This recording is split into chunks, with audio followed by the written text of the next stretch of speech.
아서가 절벽 아래 야영지로 향하자 숨 쉴 때마다 서리처럼 하얀 입김이 뿜어져 나왔다. 병사들은 텐트를 줄 맞춰 쳤고 겨울바람을 피하기 위해 바위 뒤에서 불을 지폈습니다. 그는 양털망토를 단단히 여미고 만화로 추위를 막았어요.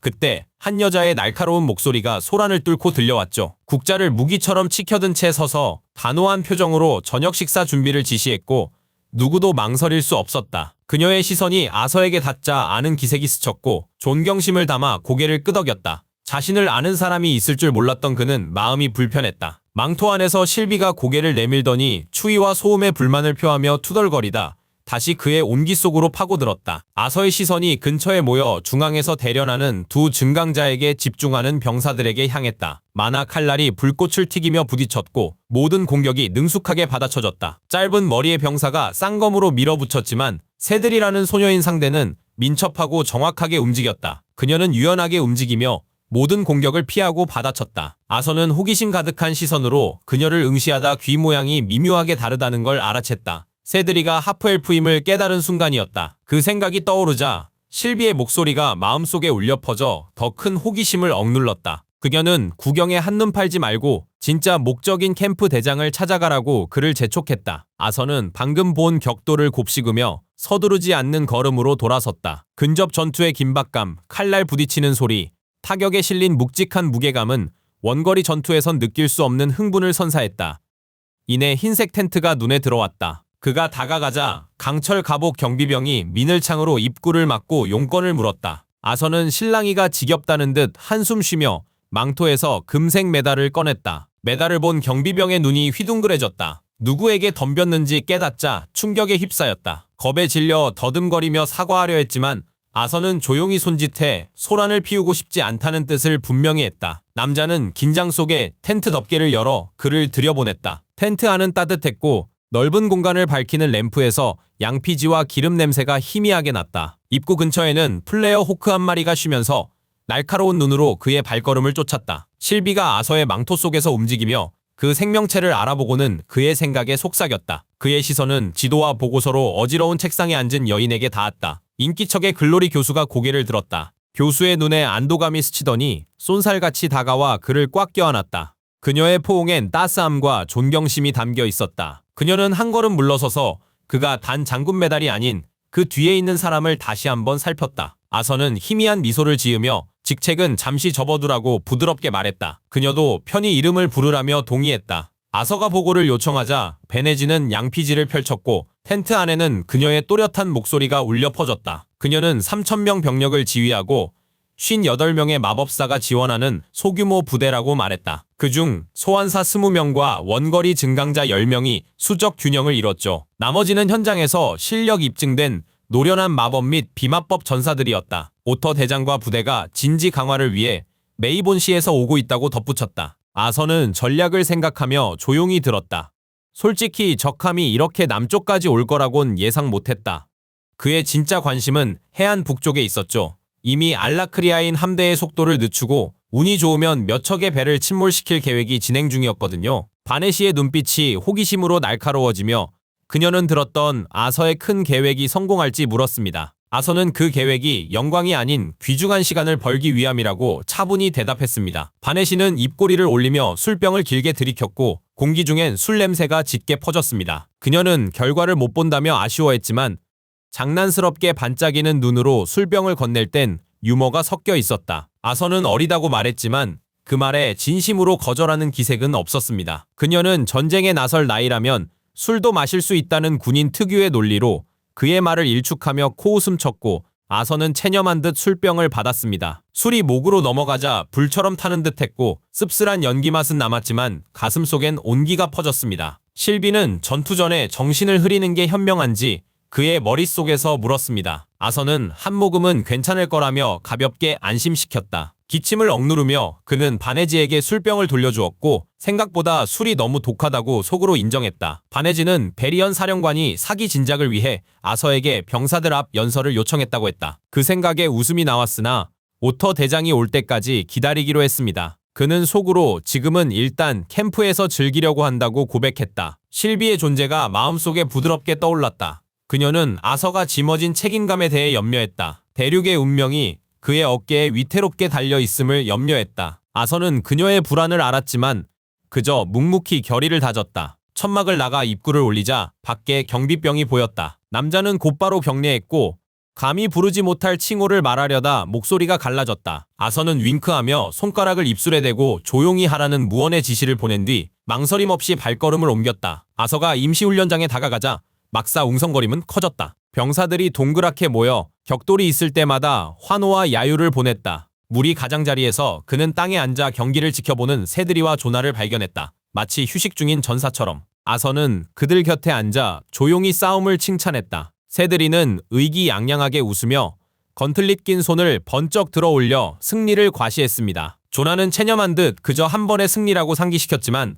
그의 말투에는 동료애가 묻어났다. 새들이는 씩 웃으며 앞으로 더 많은 승리의 시작이라고 주장했다. 조나는 아서에게 몸을 돌려 군인처럼 능숙하게 손을 내밀며 자신을 소개했다. 그는 철없는 파트너 새들이를 가리키며 장난스레 핀잔을 줬다. 아서는 그의 손을 굳게 잡으며 자신의 이름을 밝혔다. 조나에게 그는 신병이었지만 아서에게 계급은 그리 중요하지 않았다. 셋은 잠시 대화 후 경기장으로 시선을 옮겼다. 새로운 시합이 이미 시작되었지만 곧바로 끝났다. 곰처럼 거대한 증강자가 날렵한 상대를 강타하여 쓰러뜨리자 관중은 숨조차 제대로 쉴 수 없었습니다. 아서가 새들이와 요나의 옆에 앉아있는 동안 병사들이 계속 지나가며 새들이의 최근 승리를 축하하거나 놀려댔다. 칭찬마다 새들이는 자부심이 커졌지만 감추려던 당황한 기색이 드러났다. 요나는 그녀의 추가 훈련이 드디어 결실을 맺었다며 아는 듯 미소 지었다. 새들이는 얼굴을 붉히며 평정심을 잃고 대답을 더듬었다. 요나는 그녀의 붉어진 얼굴을 보면서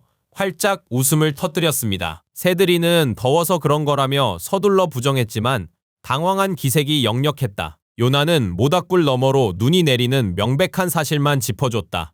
신병들이 금세 친해진 것을 본 실비의 말이 아서의 뇌리에 맴돌았다. 아서는 둘을 바라보며 그들 사이의 무언의 유대감을 가늘했다.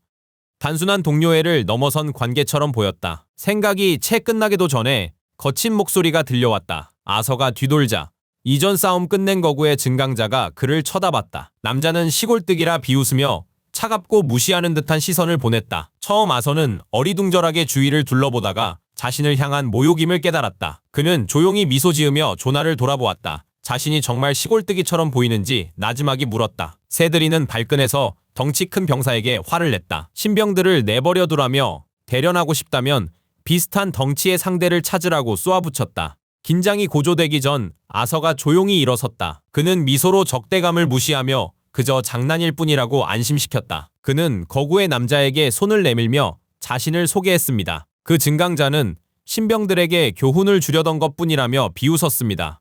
그러나 아서는 흔들림 없이 차분하게 자신을 소개했습니다. 헤릭은 아서의 손을 꽉 잡더니 그를 확 끌어당기며 시익 웃었다. 거구의 병사는 갑자기 힘을 폭발시키며 아서의 얼굴에 주먹을 날렸다. 경계를 늦추지 말라는 첫 번째 가르침이라면서 둔탁한 소리가 훈련장을 뒤흔들자 조나와 새들이는 물론 병사들까지 숨죽였다. 그러나 아서는 미동조차 없었다. 대신 아서는 맞은 부위는 아랑곳 않고 베네치 술에 타는 듯한 뒷맛을 떠올리며 뺨을 긁적였다. 헤릭은 믿기지 않는 듯 자신의 손을 바라보며 뒷걸음질 쳤다. 분명 제대로 때렸는데 아서는 미동도 없었다. 놀라움은 짜증으로 변했고 힘 조절 덕분에 아서가 날아가지 않았다고 중얼거렸다. 으르렁대며 돌진한 그는 적에겐 자비가 없다고 으름장을 놓았습니다. 그 순간 아서의 움직임이 변했어요. 헤릭이 다가오기도 전에 아서가 그의 얼굴을 움켜쥐었습니다. 아서는 주먹을 말아 쥐며 짧고 단호한 미소를 지었다. 다음 순간 그의 일격이 장렬했고 헤릭은 훈련장 밖으로 나가 떨어졌다. 거구의 병사는 땅바닥을 뒹굴다 흙먼지 속에서 신음하며 멈췄다. 아서는 힘의 일부만 썼고 만화 10%도 안 썼으며 원소 마법은 아예 쓰지 않았다. 그런 힘 앞에서 헤릭은 상대가 되지 못했다. 웅성거림이 가라앉기 전에 다른 인물이 훈련장에 뛰어들었다. 칠흑 같은 머리를 뒤로 묶은 키 큰 여자가 자신감 넘치게 착지했습니다. 그녀는 아서에게 시선을 고정한 채 대련을 신청하며 자신은 지팡이에 익숙하니 아서도 무기를 들어달라고 했습니다. 아서는 거미 수리 중이라 대장장이에게 맡겼다고 맨손인 이유를 둘러댔습니다. 말이 채 끝나기도 전에 니피아는 그 말을 잘라내고 무기를 가져오라 소리쳤다. 거의 즉시 병사가 칼집에 든 숫소들을 던졌다. 아서가 칼을 뽑자 니피아가 성급히 비웃었다. 그녀는 짜증스럽게 준비됐냐고 물었습니다. 아서가 고개를 끄덕이자 그녀는 망설임 없이 움직였다. 그녀의 지팡이가 번개처럼 맹렬하게 내리꽂혔고 아서의 숏소드가 쨍 소리를 내며 그 공격을 막아냈습니다. 그녀는 찌르고 후려치고 베는 등 무기를 사납게 휘두르며 쉴 새 없이 밀어붙였습니다. 그러나 아서는 재빨리 피하거나 가볍게 막아냈죠. 아서는 그녀의 조급함을 눈치챘지만 그녀는 의심스럽게 답했습니다. 그가 보통 신병이 아님을 직감한 거죠. 아서는 그녀의 실력을 인정했습니다. 그녀의 만화 제어는 헤릭의 조악한 힘보다 훨씬 정교했습니다. 하지만 기술은 뛰어났지만 실전 경험에서만 쌓을 수 있는 깊이가 부족했습니다. 대결이 길어지자 아서는 발판 끝에 다다랐습니다. 니피아가 깊게 찌른 순간 그 기세를 역이용해서 그녀를 장외로 밀어낼 뻔했죠. 지팡이를 지렛대 삼아 능숙하게 회전하며 중앙으로 뛰어올랐습니다. 그녀는 쉽게 패배를 인정할 수 없다는 듯 고개를 젓고는 발판을 가두겠다고 선언했습니다. 아서는 상황이 격해지자 친선 대련이지 싸움이 아니라고 상기시켰지만 니피아는 그의 말을 날카롭게 끊었습니다. 그녀에겐 장난이 아닌 곧 닥쳐올 전쟁의 예행 연습이었죠. 그녀는 전쟁의 한계도 자비도 없다고 선언했습니다. 손빠른 마법사 동료가 짧게 주문을 외웠습니다. 땅이 반응하며 뾰족한 돌벽이 솟아올라 경기장을 봉쇄했고 아서는 군인보다 포식자에 가까운 전사와 함께 갇혔습니다. 아서는 결심하고 자세를 고쳐 잡았습니다. 그는 눈부신 속도로 돌진했고 갑작스런 움직임에 공기가 갈라지며 결투는 다시 격렬해졌습니다. 두 무기가 부딪히자 아서는 전생의 가르침을 떠올렸습니다. 강력한 아군 그늘에서 자란 안일함을 그는 이미 알고 있었습니다. 명망 높은 랜서나 전사가 함께 싸우면 병사들은 승리를 기대하며 그들에게 의존했습니다. 그 세계의 전쟁은 왕이나 챔피언 간의 결투로 귀결되는 경우가 많았죠. 백성은 무력하게 동떨어져 살고 한 사람의 어깨에 국가의 명운이 달렸습니다. 그러나 이곳은 달랐죠. 이 병사들에겐 랜서가 오히려 더 큰 용기를 불어넣어 줄 겁니다. 풍부한 만화 덕분에 이 세계에서는 실수가 더 쉽게 용납되어 약점 보완보다는 강점을 더욱 갈고 닦게 되었죠. 그 자신도 한때는 그런 함정에 빠졌지만 에피오토스의 아수라들이 환상을 잔인하게 깨부쉈습니다. 니피아는 왼쪽으로 속임 동작을 취하며 지팡이를 위로 휘둘렀습니다. 아서는 움직임을 간파하고 파고들어 기세를 받아냈습니다. 그리고는 발을 움직여 균형을 무너뜨렸죠. 그녀는 쓰러졌고 군화가 얼굴 앞에서 멈추자 눈이 휘둥그레졌습니다. 더 팽팽해지려던 긴장감은 쇠붙이 부딪히는 소리에 끊겼습니다. 취사반장이 국자를 지휘봉처럼 휘두르며 솥을 요란하게 내려쳤습니다. 저녁 식사가 준비되었으니 식기 전에 빨리 모이라고 알리는 신호였습니다. 웅성거리는 소리가 퍼지고 니피아는 창피함과 분함으로 얼굴이 빨개졌다. 아서가 그녀를 일으키려 손 내밀자 니피아는 따가운 눈빛으로 쳐내며 거부했다. 하지만 숨을 고른 뒤 그녀는 몸을 추스르고 옷을 털며 마지못해 손을 내밀었습니다. 목소리가 고르지 못했고 좋은 싸움이었다고 마지못해 상대를 인정했다. 세드리의 목소리가 막사에 울려 퍼졌고 스튜 떨어지기 전에 어서 오라는 외침이었다. 그 순간 아서 망토 속에서 실비가 삐약거리며 합류하고 싶은 듯 배고픔을 내비쳤다. 주둔지에는 보기 드문 평온이 찾아왔다. 병사들은 스튜 그릇을 들고 텐트 주위에 모여 웃음소리는 음악과 맥주잔 부딪히는 소리에 어우러졌다. 잠시나마 따뜻함과 동료애의 고난은 멀게 느껴졌다. 아서는 군중 속 새들이가 자연스레 어울리는 것을 보았다. 그녀는 모두와 편안해 보였고 그 웃음은 잠시나마 전쟁의 무게를 덜어주었다. 근처에 앉아있던 조나가 조용히 설명했다. 새들이는 어릴 때부터 항상 저랬지만 집안 사정 때문에 동생들을 먼저 챙겨야 했다고. 아서는 그녀의 입대가 동생들 때문인지 물었고 조나는 살짝 짜증내며 긍정했다. 새들이는 누군가에게 의지하는 걸 극도로 싫어했다. 아서는 너무나 잘 안다는 듯이 넌지시 말했다. 조나는 그녀 곁에 남기 위해 목숨을 걸고 입대하는 수밖에 없었을 거라고. 그 말에 조나는 당황해서 말을 더듬으며 황급히 부정했다. 아서가 애정은 언급 없었다고 놀리자 그의 항의는 더 커졌다. 어색한 부인의 아서의 입가에 쑥스러운 미소가 떠올랐다. 그때 새들이가 나타나 둘이 언제부터 그렇게 친해졌냐며 의심스럽게 물었고 대화는 끊겼다. 장난기가 발동한 아서가 막 그녀에 대해 이야기하고 있었다고 밝히려던 순간 조나의 손이 재빨리 그의 입을 막아버렸다. 조나는 어색하게 웃으며 그냥 캠프에 있는 어떤 소환사에 대해 얘기하고 있었다고 둘러댔습니다. 새들이는 조나가 긴 머리를 좋아하는 줄 몰랐다며 질투심에 얼굴을 찌푸렸습니다. 조나는 허둥지둥 변명했지만 말만 꼬일 뿐이었습니다. 아서는 옅은 미소를 지으며 조용히 둘을 지켜볼 뿐이었습니다. 캠프의 요리사 아스테라가 아서에게 다가와 젊음은 활기차다고 말하며 웃었습니다. 그녀는 그의 대령과 글로리 대장 막사에서 나오는 것을 봤습니다. 그녀는 미소 지으며 이 뻣뻣한 몸 좀 풀어줄 수 있겠냐고 물었습니다. 아선은 그러겠다고 했지만 누구 심기를 건드렸는지 궁금해하며 물었습니다. 그녀는 웃으며 불쾌하지 않고 그저 궁금했다고 바로잡았다. 자신을 주방장 아스테라라고 소개하며 평범한 요리사일 뿐이라고 했지만 아선은 그녀를 믿지 않고 유심히 살폈습니다. 그녀의 태도는 평범한 요리사를 넘어섰습니다. 아스테라는 미소 짓고 지루해하는 병사들에게 볼거리를 약속하며 외쳤습니다. 그녀는 살살하라 말했지만 눈빛은 달랐습니다. 예고 없이 그녀가 사라지자 아선은 본능적으로 섬뜩함을 느꼈습니다. 그녀가 머리 위로 칼을 휘두르자 아선은 칼을 들어 막아냈다. 강철이 부딪히며 불꽃이 튀고 땅이 울렸다. 그녀의 얼굴엔 맹렬한 흥분이 어렸다. 자신이 옳았음을 인정했다. 이 소녀는 평범한 신병이 아니었다. 그녀의 칼날이 허공을 갈랐지만 아선은 재빨리 피했고 날카롭게 웃으며 농담을 받아쳤습니다. 그가 평범하다면 당신도 평범한 요리사에 불과하죠. 두 검은 폭풍처럼 공격과 방어를 휘몰아쳤다. 요리사와 신병의 격렬한 시합 소리가 훈련장 전체를 울렸고 모두의 시선이 그들에게 집중되었습니다. 맹렬한 공격 속 아스테라의 칭찬이 울려 퍼졌다. 진정 궁금했다면 병사들에게 신분을 물어봤을 거라고 그녀가 말했다. 칼날이 부딪히는 와중에도 그는 그녀가 한때 자이러스의 스승이었는지 캐물었다. 아스테라가 경멸하며 날카로운 목소리로 그에게 다시 검을 휘둘렀다. 그녀는 아카데미에서 시간 낭비하느니 불모래 한 통을 삼키겠다고 말했다. 아선은 공격을 피하며 자신도 한때 그곳의 학생이었다고 했다. 그녀는 퉁명스럽게 학생 대부분이 오만하다는 걸 겪어봤을 거라 받아쳤고 아선은 피식 웃으며 부정하기 힘들다고 인정했다. 아스테라의 검이 다시 한번 거침없는 기세로 휩쓸었다.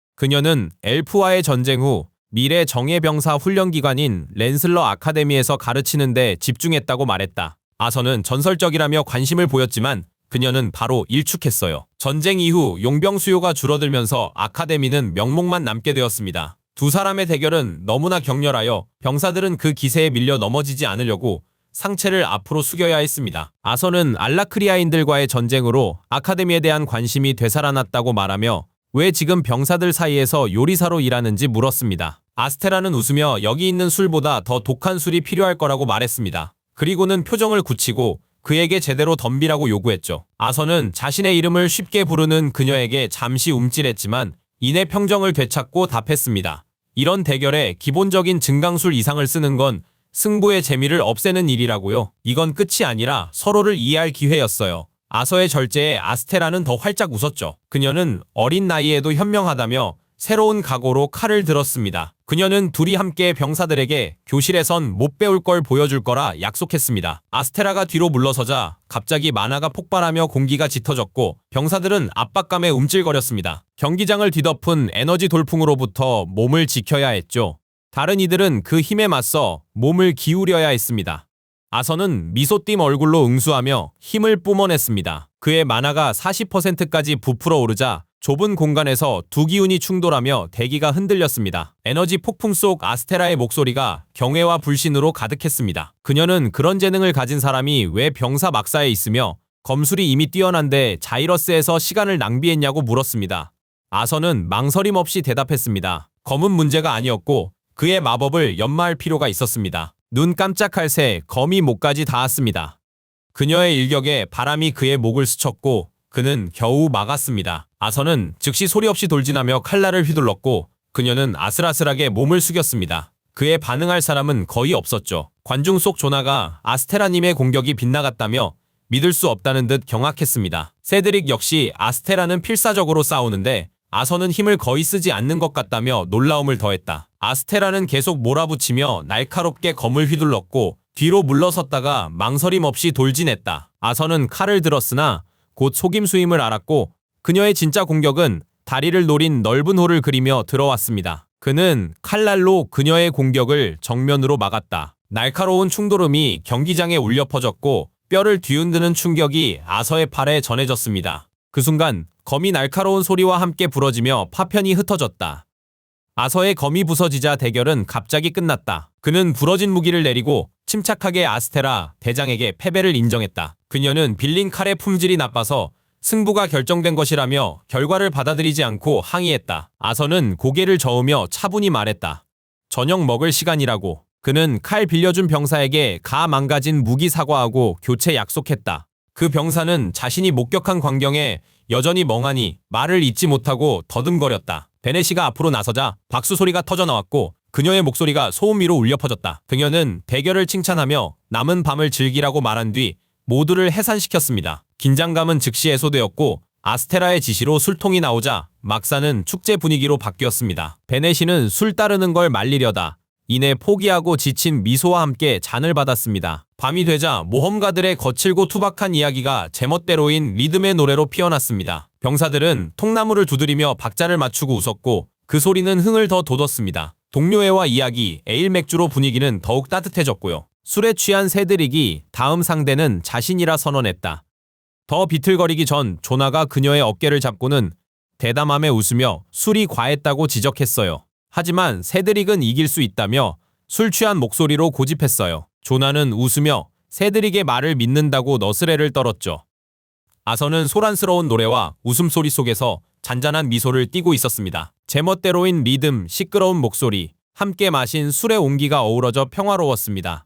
몇 잔 마시자 아서도 멜로디가 즐거웠습니다. 아서의 따뜻한 망토 속 실비는 호기심 가득한 눈으로 그를 보며 아서가 대련을 즐겼다고 말했습니다. 아서는 맞설만한 적수가 드물다고 조용히 인정했지만 곧 흔해질 것이라고 짐작했습니다. 지금은 평범한 병사가 된 기분을 느끼고 잠시라도 어울리며 전쟁의 아삭한 소소한 것들을 기념하는 기회를 소중히 여겼습니다. 실비는 고개를 갸웃하며 평범함은 그에게 안 어울린다 했죠. 하지만 겪은 일을 생각하면 작은 축하라도 받아들일 때라고 동의했습니다. 실비는 아서가 아스테라와 싸운 것만으로도 축하할 이유가 충분하다며 전리품으로 자기 몫의 송아지 다리를 요구했습니다. 아서는 실비의 계획이 음식을 얻는 것임을 깨닫고 미소를 지으며 고기를 건넸습니다. 실비가 망토에서 뛰어내려 전리품을 먹는 동안 불빛이 아서의 얼굴에 아른거렸습니다. 아스테라는 그 모습을 보고 웃더니 술 취한 채 재밌다는 듯 재킷에게 먹이를 주냐고 물었습니다. 아서는 잠시 굳었다가 나중에 먹으려 한다며 어색하게 답했습니다. 그녀는 그를 믿지 않는 눈치였지만 웃으며 손을 내저으며 잔을 들었습니다. 두 잔이 부딪혔고 아서는 단숨에 술을 넘겼습니다. 아스테라는 그를 흥미롭게 보더니 자이러스를 너무 과소평가했다고 말했다. 아서는 칭찬을 애써 외면하며 동료들과 스승들 덕분이라고 공을 돌렸다. 그녀는 나이에 비해 말이 훨씬 어른스럽다며 웃었다. 아서는 고개만 저었지만 입꼬리는 희미하게 올라가 반대하는 듯 했다. 그가 더 대답하기도 전에 음악과 웃음소리를 뚫고 철갑 발소리가 들려왔다. 긴급한 표정의 병사 한 명이 다가오고 있었다. 병사는 아서에게 보고하면서 자기도 모르게 말실수를 할 뻔했습니다. 하지만 아서의 날카로운 시선에 병사는 입을 다물었죠. 병사는 목소리를 낮춰 오터 대장이 도착했지만 글로리 대장은 보이지 않는다고 보고했다. 아서는 다시 주방장을 돌아보았다. 아스테라는 병사가 무심코 내뱉은 말을 되새기며 혼란스러운 듯 미간을 찌푸렸다. 어찌할 바를 몰라 경비병은 아서에게 지시를 구했다. 아서는 글로리 대장을 직접 찾겠다며 단호히 말하며 그 자리를 정리했다. 아스테라는 여전히 그를 응시하며 칭호의 무게를 느꼈습니다. 그녀는 믿을 수 없다는 듯 장군이라는 단어를 되뇌었다. 아서는 옅은 미소로 자신의 사연이라 답했다. 그녀는 웃으며 정말 대단한 이야기라고 했다. 아서는 술을 훨씬 더 마실 수 있는 다음에 얘기해주겠다며 말을 돌렸다. 둘은 함께 중앙막사로 향했다. 아서는 야영지를 둘러싼 바위들을 훑어보며 찾으려던 인물을 찾았다. 글로리 대장을 아는 그는 이런 밤에도 그녀는 쉬지 않을 거라 생각했다. 결국 가장 큰 바위 꼭대기에 희미하게 자리한 실루엣이 그의 시선에 들어왔어요. 그는 경비병에게 그녀를 가리킨 뒤 조용히 물러가라 했습니다. 그에게 오터 대장과의 회의는 아침까지 미루라 지시했습니다. 경비병은 대장을 기다리게 해선 안 된다며 망설였지만 아서가 차분히 말을 막았습니다. 오늘 밤은 급할 것 없었고 처음 만날 사람에게 집중하기엔 술을 너무 마셨다. 경비병은 체념하고 인사 후 중앙막사로 향했고 아서는 홀로 밤의 정적을 맞았다. 아서가 깊은 숨을 내쉬자 차가운 밤 공기는 안개 구름이 되었다. 얇은 바람막으로 몸을 감싸 위로 뛰어오르자 땅을 박차는 순간 발밑에 서리가 버석거렸다. 그때 실비가 희미하게 잠이 덜 깬 목소리로 어디로 가는지 물어왔다.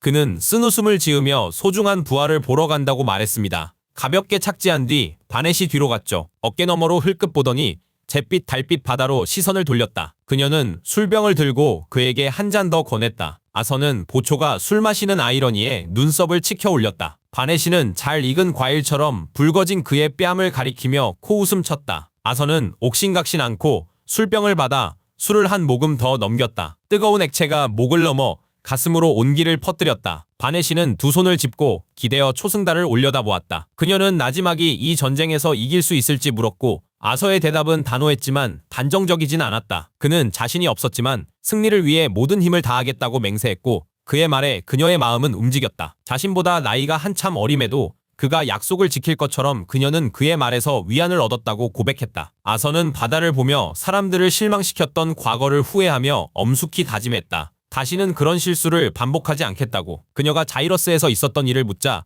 그의 말은 더 날카로워졌다. 그 기억은 마음속에 무겁게 떠올라 3년 전 비극으로 그의 생각을 돌렸다. 그는 고개 끄덕이며 수평선을 응시했다. 자이러스 아카데미가 어떻게 됐냐고 묻는 그의 목소리는 낮게 잠겨 있었다. 테시아는 기억을 거의 못했고 커티스와 캐슬린은 아무 일 없었다는 듯 행동했다고 합니다.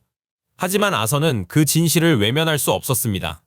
상처가 다시 벌어져도 알아야만 했습니다. 바네시는 집만 무거워질 거라며 말을 돌리려 했지만 아서는 그녀의 망설임을 잘라냈습니다. 그는 그녀의 눈을 응시하며 진작 물었어야 했다고 말했어요. 그녀는 무겁게 숨쉬며 고개를 끄덕였고 슬픔과 절제가 담긴 목소리로 입을 열었어요. 선도부의 도라드레아가 가장 먼저 쓰러졌습니다. 테오도르는 심한 부상으로 모험가 길드 치료사들의 노력에도 불구하고 결국 숨을 거두었습니다. 아서는 파리스와 클레어 블레이드 하트에 대해 캐물었습니다. 그는 칼에 찔려 피 흘리던 그녀의 모습과 생존 여부가 궁금해 바네시는 고개를 천천히 끄덕였다. 파리스는 중상을 입었지만 사라 집으로 옮겨졌다. 클레어는 블레이드 하트 가문만큼이나 비밀스러웠죠. 클레어가 살아남았다는 소식은 들었으나 상태는 불확실했습니다. 아서는 잠시 안도했으나 이는 깨지기 쉬웠습니다. 하지만 안도감이 채 가시기도 전에 바네시의 목소리가 이어지며 가슴을 짓눌렀습니다. 그녀가 망설이자 아서는 계속 말하라 재촉했죠. 카이 크레스트리스가 브리트라 드레니브 편에 선 급진파였단 사실에 목소리가 어두워졌습니다. 카이는 로브 추종자들과 엘리야와 함께 사라졌다. 그 이름은 아서의 가슴에 깊이 박혔다. 엘리야 때문에 커티스가 그 비극을 말하지 않았을 거라고 덧붙였습니다. 배신자 5명은 잡혔지만 30명은 도주했습니다. 아서는 다시 달빛 바다로 시선을 돌렸습니다. 두 사람 사이에는 침묵이 흘렀고 멀리서 들리는 캠프의 소란과 파도 소리만이 그 침묵을 채웠습니다. 자이러스 아카데미에서의 짧지만 강렬했던 시간을 떠올리자 알게 된 진실의 무게에 회한이 돌처럼 가슴에 내려앉았습니다. 점점 과거의 삶이 희미해지고 있음을 깨달았습니다. 상처받지 않기 위해 모든 감정을 억눌렀던 차갑고 계산적이던 과거의 자신은 점점 더 멀어지고 완전히 다른 누군가가 남았습니다. 하지만 바로 이 순간 그는 과거의 자신을 무관심이라는 갑옷과 순수한 이성이라는 방패를 그리워하고 있었습니다. 기억과 상실 그리고 후회라는 짐은 그 어떤 침묵보다도 훨씬 더 무거웠기 때문이다. 그의 시선은 아래 야영지에 닿았고 찰나의 기쁨으로 빛나는 얼굴들, 그의 생각은 무거웠습니다. 오랫동안 알고 지낸 병사든, 오늘 처음 만난 병사든, 과연 몇 명이나 전쟁의 끝을 볼 수 있을까? 그의 노력에도 구할 수 없이 쓰러질 자는 몇이나 될까? 바네시의 낮지만 단호한 목소리가 침묵을 갈랐다. 그녀는 모두를 구할 순 없다고 했지만 그가 이룬 것을 일깨워줬습니다. 그녀는 자이러스가 겉보기보다 강했고 그의 덕에 잿더미 속에서 재건됐다고 했다. 아서 없인 재건도 없다고 그녀는 강조했다. 그는 학교를 구했고 그녀는 그럴 수 없었다. 아서는 고개를 저으며 그녀의 자책을 부정했고 바네시는 계속 말을 이어갔습니다. 그녀는 자신의 실패를 고백하며 아서가 과부의 무덤에 빠져 죽었다 믿어 학생들을 이끌지 못하고 무력감을 느꼈던 일을 떠올렸습니다. 그러나 그는 눈부시게 돌아왔죠. 자이러스에서 그녀는 아서와 역경을 이겨낸 아이들에게서 총명함을 보았죠. 그들의 힘은 전례가 없었고 두려움에 그녀의 목소리는 떨렸습니다. 휘하 병사들 앞에선 강인한 척했으나 사실 그녀는 두려움에 떨었습니다. 그녀는 어깨를 떨며 술병을 꽉 쥐고 감정을 들키기 전에 서둘러 눈물을 닦았습니다. 아서는 결심하고 일어섰습니다. 그는 마음속으로 실비에게 말을 걸었고 실비는 부드럽게 망을 봐주겠다고 동의했습니다. 그리고 본래의 모습으로 변했습니다. 검은 날개가 펄럭이자 바네시는 절망에서 깨어나 놀랐고 실비가 밤하늘로 솟구쳐 바람에 실린 그림자처럼 어둠 속으로 사라지자 아서는 가벼워진 목소리로 바네시에게 손을 내밀었다. 그녀에게 고독을 뒤로하고 캠프로 돌아가라고 권했어요. 밤은 음악과 환호로 가득했고 병사들은 쉴 생각이 전혀 없어 보였습니다. 대장으로서 그녀의 자리는 병사들 곁이지 슬픔에 잠겨있는 게 아니라고 그는 말했다. 아서의 바람과 달리 아침은 밝지 않았다. 위에서 들린 바네지의 목소리는 그의 머릿속을 날카롭게 울렸다. 평소 같았으면 좋았을 목소리도 숙취 때문에 괴로웠고 말 한마디 한마디가 모처럼 머리에 박혔다. 이불 속에서 그는 자신이 상관이니 그냥 내버려두라고 짜증스럽게 중얼거렸다. 바네지는 그의 항의를 무시하며 오터 대위와의 회의를 아침으로 미룬 건 그 자신이라고 상기시켰다. 재빨리 그를 일으켜 세워 마지못해 하는 그의 손에 서류를 쥐어주었다. 그녀는 그에게 오터 대위와 만나기 전 서류를 읽으라 지시한 후 그의 멍한 대답을 기다리지 않고 떠났다. 아서는 서류를 보려 했지만 머리가 아파 글자가 흐릿했다. 이렇게 짧은 시간에 처리하기에는 정보의 양이 너무 많았다. 그는 회의 전 이걸 다 언제 끝내냐며 중얼거렸다. 실비의 목소리가 뇌를 걷어차듯 날카롭게 끼어들었다. 어젯밤 그가 아무것도 한 게 없다고 꼬집었어요. 그 말에 놀라 벌떡 일어났는데 커다란 머리가 깜빡이지 않는 눈으로 텐트 안을 빤히 들여다보고 있었다. 아서는 머리 통증에 관자놀이를 누르며 나지막이 신음했다. 그는 무슨 일인지 알았지만 힘없이 물었고 실비의 대답에는 부드러운 꾸짖음이 섞여 있었다. 실비는 어젯밤 술 취한 그를 끌고 가서 병사들 앞에서 망신당하지 않게 해줬다고 말했다. 그는 대화를 돌리려고 그녀의 야간 경계 임무에 대해 물었고 실비는 밤새 조용했다고 답했다. 서쪽 해안에 짙은 안개가 깔렸지만 적함은 없었습니다. 자신이 발각될까봐 멀리 못 날아갔다고 털어놓자 아서는 잘했다며 그녀를 따뜻하게 안심시켰다. 자리에서 일어선 그는 바네지가 준 서류를 들고 대장 텐트로 향했어. 실비는 부드럽게 여우 모습으로 변해 그의 옆에 나란히 걸었어. 가는 길에 아서는 서류에서 잠시 고개를 들었고 나무 묶음을 나르는 익숙한 두 얼굴을 발견했어. 조나와 세드릭은 그를 보자마자 즉시 허리를 폈고 평소의 친근한 표정은 경례와 함께 날카로운 군기로 바뀌었습니다. 아서는 미소 띈 채 손 흔들어 답하며 멈추지 않고 가던 길을 이어갔습니다. 곧 대장의 텐트가 눈앞에 나타났죠. 안에는 화려한 군복의 남자 옆에 바네지가 꼿꼿이 서 있었죠. 그녀는 군인처럼 아서 레이윈 장군과 제2사단 야르누스 오터 대장을 소개했다. 아서는 차분하게 그 남자에게 따뜻하게 인사했어요. 오터 대장은 아서의 손을 굳게 잡고 낮고 거친 목소리로 인사했고 지체 없이 바네지에게 시선을 옮겼습니다. 그는 자신의 사단이 절벽 옆 숲에 진지를 구축했으며 병력 합치기 전에 서로 알아가는 게 좋겠다고 주장했습니다. 바네지는 선뜻 동의한 뒤 아서에게 해안 공격 시 최적의 전략을 정중히 물었어요.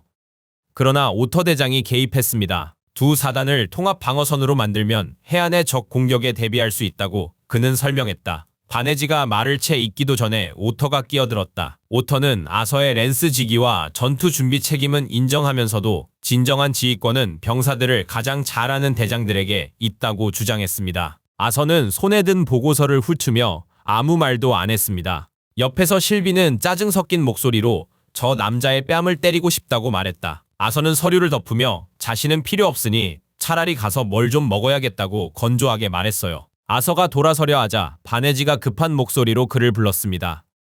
아서가 돌아보자 바네지는 더 할 말 없냐고 따져 물었습니다. 아서의 표정이 바뀌고 권위 있는 목소리가 텐트를 울렸습니다. 그는 모든 병력을 한 곳에 모으는 것이 현명하지 않다고 상기시켰습니다. 단일 전선에 몰두하면 취약점이 생기고 전쟁에서 그런 실수는 용납될 수 없습니다. 오터 대위는 자신들의 사단이 서쪽 해안의 마지막 방어선이라며 날카롭게 쏘아붙였다. 알라크리아 함선이 오면 어디서 공격할까요? 아서는 차분하지만 단호하게 그를 돌아봤다. 비리온 사령관이 만일의 최악의 시나리오 대비해 자신을 이곳에 배치했음을 상기시켰죠. 그는 이런 관점에서 말하는 거였습니다. 그 후 평소와 달리 한층 다가섰죠. 그의 말은 오터에게 자제를 나약함으로 착각하지 말라 경고했습니다. 지휘권은 대위에게 없었습니다. 그 진실의 무게에 오터는 굳은 얼굴에 땀방울이 맺힌 채 물러서며 알겠다고 중얼거렸습니다. 아서는 고개를 한번 끄덕이며 필요 이상의 간섭은 결코 하지 않을 것이며 세부 사항은 그들에게 온전히 맡기겠다고 이야기했다. 몸을 돌리려던 순간 절벽 위에서 비명 소리가 울려 퍼졌습니다. 세 사람은 얼어붙은 채 서로를 바라봤고 비명은 점점 더 커졌습니다. 즉시 텐트 밖으로 뛰쳐나가자 캠프는 섬뜩한 정적에 휩싸였습니다. 아직 스튜 그릇을 손에 든 병사들은 절벽을 향해 그대로 굳어버렸습니다. 마치 시간이 멈춘 듯한 순간이었습니다. 그때 물체 하나가 경사면을 굴러내려와 아서의 발밑에서 멈췄습니다. 그것은 피가 흥건한 검이었고 손잡이에는 잘린 팔이 갑옷 건틀릿을 낀 채 단단히 쥐어 있었습니다. 침묵이 깨지자 아서의 목소리가 날카롭고 단호하게 야영지를 뒤흔들었죠. 그는 병사들에게 무장하라고 명령했습니다. 신병들은 허둥지둥 움직이며 갑옷을 입고 무기를 챙겼다. 공기는 무기 부딪히는 소리와 함께 공포가 가득했다. 아선은 오터 대위에게 몸을 돌려 그의 사단이 절벽에 주둔했음을 상기시켰다. 갑옷을 보자 오터의 얼굴에서 핏기가 가셨다. 대위가 부하들에게 달려가려 하자 아서가 갑옷 목 부분을 붙잡아 제지했습니다. 사단이 집결할 때까지 남아있으라고 명령한 거죠. 오터는 지휘관도 없이 병사들이 학살당한다며 저항했습니다. 아서는 그를 잡아당기며 냉철한 목소리로 말했다. 혼자 돌격하면 희생자 명단에 오를 뿐이라고. 대대장이 죽으면 지휘관을 잃어 지금보다 더 최악이 된다. 오터는 싸움을 포기하라는 거냐며 쏘아붙이듯 물었다. 하지만 아서의 대답은 단호했다. 이건 후퇴가 아니라 전략이라고. 무모하게 돌진하는 대신 글로리 대대장의 사단과 합류해서 목숨을 내던지는 게 아니라 조직적인 전선에 힘을 보태라는 것이었다. 아서는 그를 놓아주며 바네지를 따라가라고 손짓했다. 그는 대장장이 요리사 등 비전투 인원이 모인 진지 뒤편으로 향했다. 시선은 절벽의 혼돈에서 떨어지지 않았고 그의 생각은 암울하게 명료했다. 지금은 영웅 행세할 때가 아니었다. 바네지가 부대를 정렬시키자 진지는 분주하게 움직였다. 그녀는 부대를 거대한 그룹 대신 보병, 증강사, 궁수, 마법사로 균형을 맞춰 소규모로 나누었다. 각 부대 선두엔 넓은 방패를 든 중무장 보병들이 위협에 맞설 준비를 하고 있었다. 측면에서는 증강사들이 마법사와 궁수를 보호하며 주문과 화살을 준비시켰어요. 지휘관들은 보병 바로 뒤의 자리에 취약한 마법 및 원거리 병사들을 보호하며 명령을 내렸다. 아서는 예리한 눈으로 대열을 살폈다. 훈련된 군사들은 불안감을 잠재웠지만 불길함은 여전했다. 다르브 국경 근처임에도 이번 습격은 마수의 소행 같지 않았고 전쟁 반대 유목민 약탈자나 급진주의자들의 혼란스러운 흔적도 없었다. 분위기가 심상치 않았다. 뭔가 다른, 겉보기보다 더 어두운 일이 벌어지고 있었다. 아서는 후위대에서 아스테라 부인을 발견하고 그녀에게 진지를 맡길 수 있는지 물었고 그녀는 침착하게 답했습니다. 진지 방어에 이보다 더 좋은 증강사는 없을 겁니다. 아서는 고개를 끄덕이며 떠나려 했지만 그녀의 표정이 심각해졌고 조심하라 경고했다. 그는 자신의 말을 지키라며 가볍게 대답했고 유대를 통해 실비에게 마음의 준비를 하라고 했습니다. 실비는 여우 같은 고개를 갸웃하며 본 모습을 드러내는 게 현명할지 망설였습니다. 아서의 대답은 단호했습니다. 더 이상 주저할 이유가 없었죠. 절벽 위, 무엇이 기다리는지 빨리 알아야만 했습니다. 실비의 작은 몸이 빛나기 시작하더니 거대한 용의 형상으로 커졌습니다. 그녀의 흑요석 비늘은 아침 햇살을 받아 절벽 너머 바다보다 더 눈부시게 빛났습니다. 날개가 펼쳐지자 땅이 울리고 강풍에 캔버스나 불씨가 흩날렸죠. 병사들은 그저 쳐다만 볼 수밖에 없었습니다. 나무 기둥 같은 팔뚝의 대장장이 전쟁을 겪은 건장한 요리사들 모두 그 광경에 경외심에 얼어붙었죠. 어떤 전투와 농담 속에서도 평정을 유지했던 마담 아스테라조차 경외감에 눈을 크게 뜨고 침묵했습니다. 실비는 힘껏 날아올라 하늘로 솟구쳤고 광활한 하늘 위로 솟아오르며 구름 속으로 사라졌습니다. 둘의 연결로 아서에게 닿은 그녀의 목소리엔 미안함이 묻어났다. 힘은 되찾았지만 능력은 묶여있다고 고백했어요. 엘더가 경고했듯이 아수라 조약도 하나의 제약이었으나 더 시급한 문제는 에테르 능력의 각성이었습니다. 변화가 완료될 때까지 마법을 쓸 수 없었어요.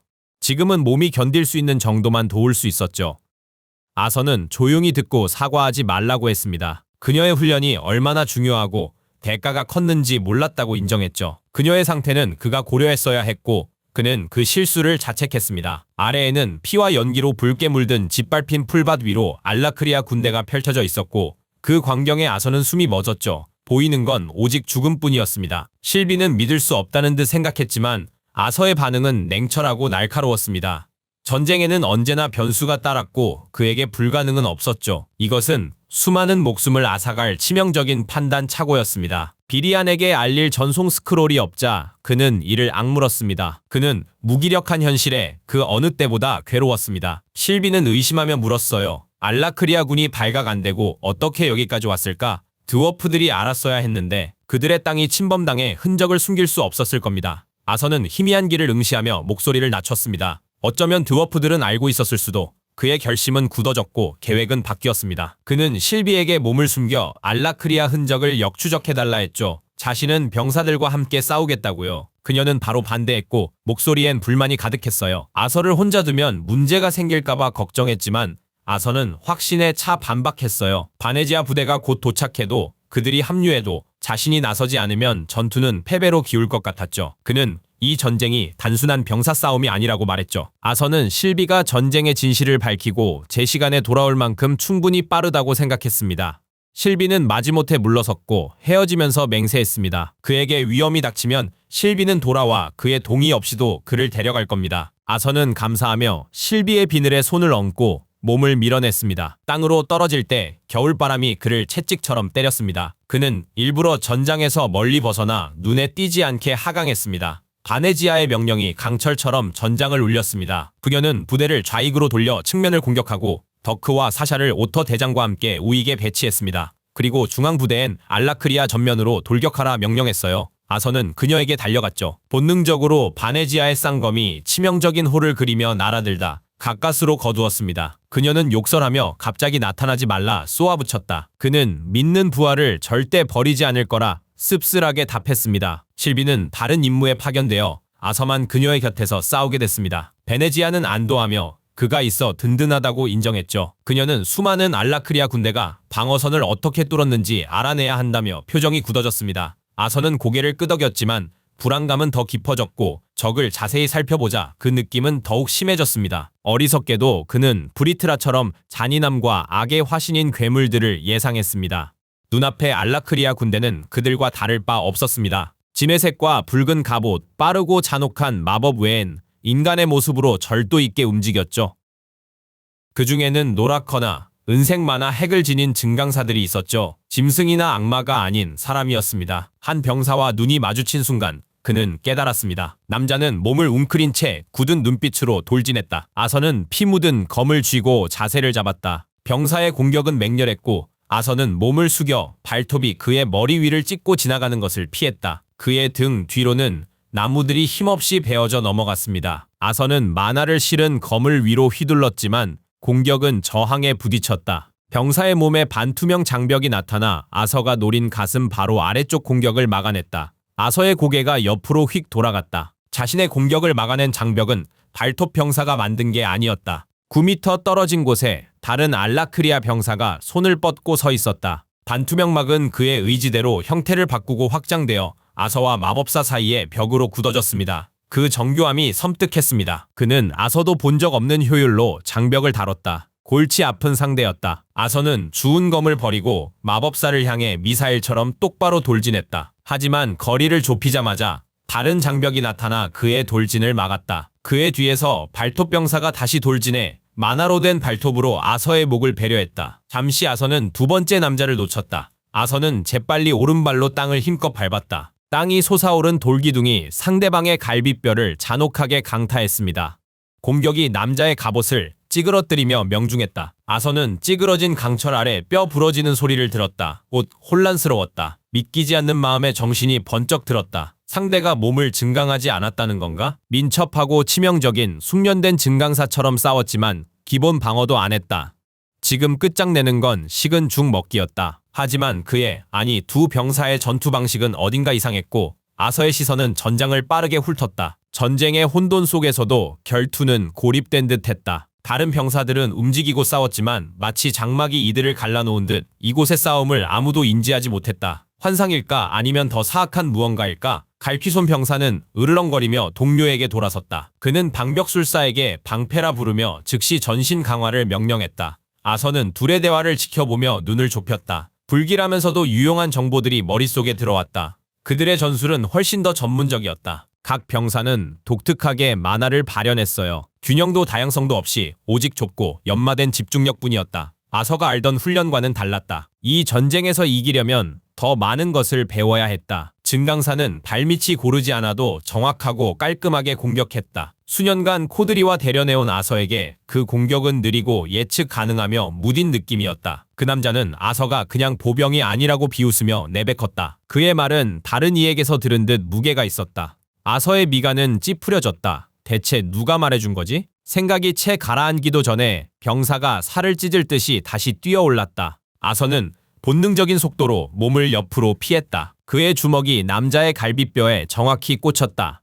뼈 부러지는 소리가 울려 퍼지고 증강사는 충격으로 땅에 나중물었다. 아서의 시선은 즉시 방벽술사에게 향했다. 마법사는 얼굴에 긴장감이 역력했고 희미한 만화 빛에 그의 손은 떨렸다. 그는 치명적인 공격을 또 막아냈다. 하지만 전장이 그를 대하는 방식이 가장 이상했다. 사방에서 병사들이 격렬하게 싸웠지만 아무도 그를 인식하지 못했다. 마치 없는 존재처럼 그는 홀로 떨어져 있었다. 갑자기 불덩이가 아서에게 날아들었다. 아서는 성가시다는 듯 불덩이를 쉽게 흩어버리고는 전투의 안개 속을 거슬러 그 빛을 쫓았다. 혼돈 속에 숨어있던 마법 시전자가 거기 있었다. 아서는 그녀에게 손짓하며 입꼬리를 올렸다. 아서는 확신에 찼지만 발톱 병사는 험악하게 바라볼 뿐이었다. 남자는 간신히 몸을 일으켜 나무에 기댔다. 굳게 담은 턱과 가늘어진 눈에서 절박함이 보였다. 그는 아서를 흔들림 없이 노려보며 두 주먹을 맞댔다. 만화가 터져나오며 세상이 갈라졌다. 아서의 주위로 수십 개의 형체들이 나타났다. 모두 그 병사와 똑같았다. 모두 빛나는 발톱으로 무장한 채 공격 태세를 갖추고 있었다. 그의 으르렁대는 목소리가 증폭 왜곡되어 사방에서 울려 퍼졌다. 그는 아서를 비난했고 그 요구는 환상을 꿰뚫었다. 아서는 여전히 미소 짓고 있었다. 그는 약해서가 아닌 앞으로를 위해 조용히 사과했어요. 이 속임수로 거리낌 없이 행동할 수 있었고 만화 핵 깊은 곳을 끌어내 렐르마트를 각성시켰죠. 갑작스러운 에너지 폭발이 퍼지자 시야는 무채색 안개로 변했다. 세상은 만화 패턴으로 선명해졌다. 그 순간 속임수가 풀렸다. 분신들의 신호가 증강사와 일치하지 않았다. 그것들은 장벽 시전자가 만든 구조물이었다. 진실이 명확해졌다. 발톱 병사는 공격하고 원거리 마법사는 그를 지원했다. 환영들이 일제히 달려들어 허공을 갈랐고 진짜 병사는 그 중심으로 돌진했어요.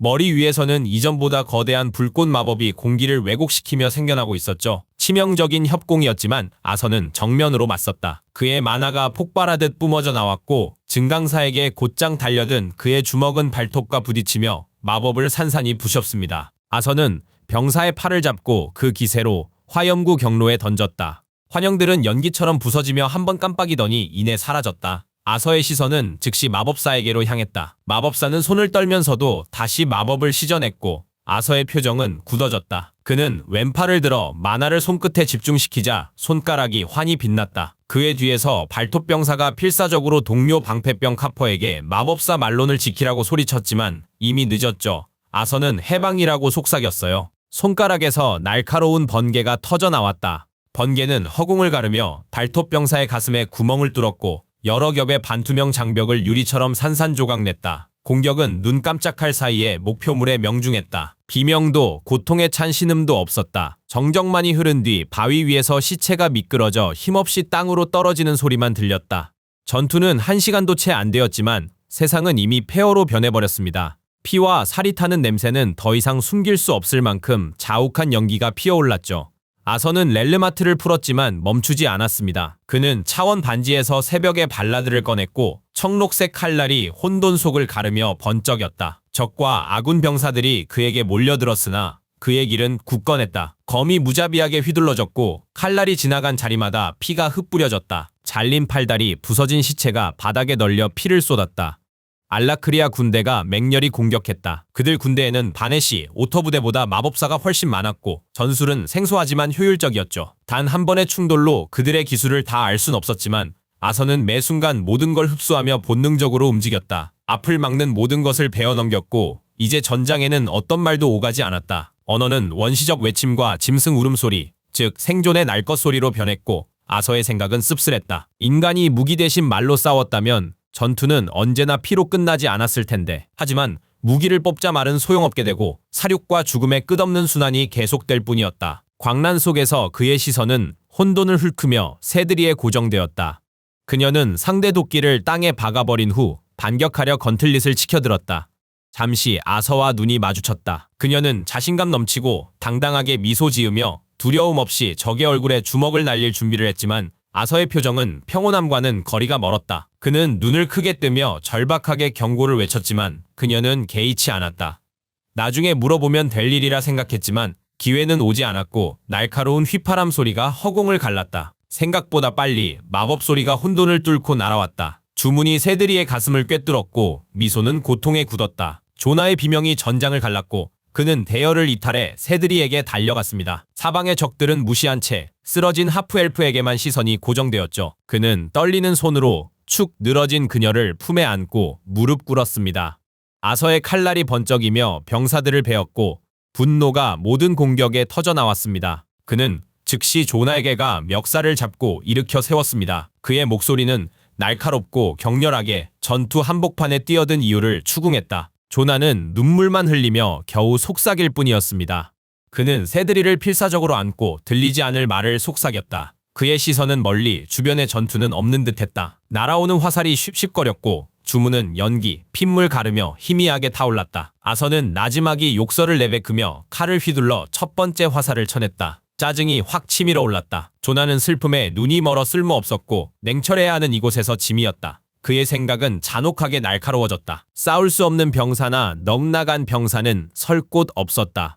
그레이의 냉정한 목소리가 들려왔다. 최악의 상황에 대비해 힘을 아끼라는 말. 하지만 아서의 가슴은 찢어지는 듯 아팠다. 웃음, 동료애, 조나와 새들이의 유대감은 그의 이성과 뒤얽혔다. 양심과 이성이 격렬히 부딪혔고 그 부담은 너무 컸다. 아서는 욕하며 조나의 명치에 주먹을 박았다. 아이는 숨과 저항을 잃고 몸이 축 늘어졌다. 아서는 그를 어깨에 메고 다른 팔로 새들이의 허리를 감쌌다. 만화로 몸을 강화한 그는 마치 야생마처럼 앞으로 뛰쳐나가 엄청난 속도로 혼돈을 뚫고 나아갔다. 마법과 화살이 장벽을 강타하자 그는 둘을 더 꽉 붙들었다. 아서에게 화살 두 발이 날아왔고 반응할 틈도 없었지만 그 짧은 순간으로 충분했다. 드래곤의 의지 1단계를 발동하며 정적 공허를 속삭였다. 세상은 멈췄다. 전장의 함성이 멎고 시간이 멈춘 듯 정적이 들판을 삼켰다. 화살은 그의 코앞에서 멈췄고 화살촉은 허공에 멎었다. 아서는 근원을 향해 순수한 만화를 쏟아냈다. 하늘은 어두워졌다. 땅이 그의 존재에 전율한 듯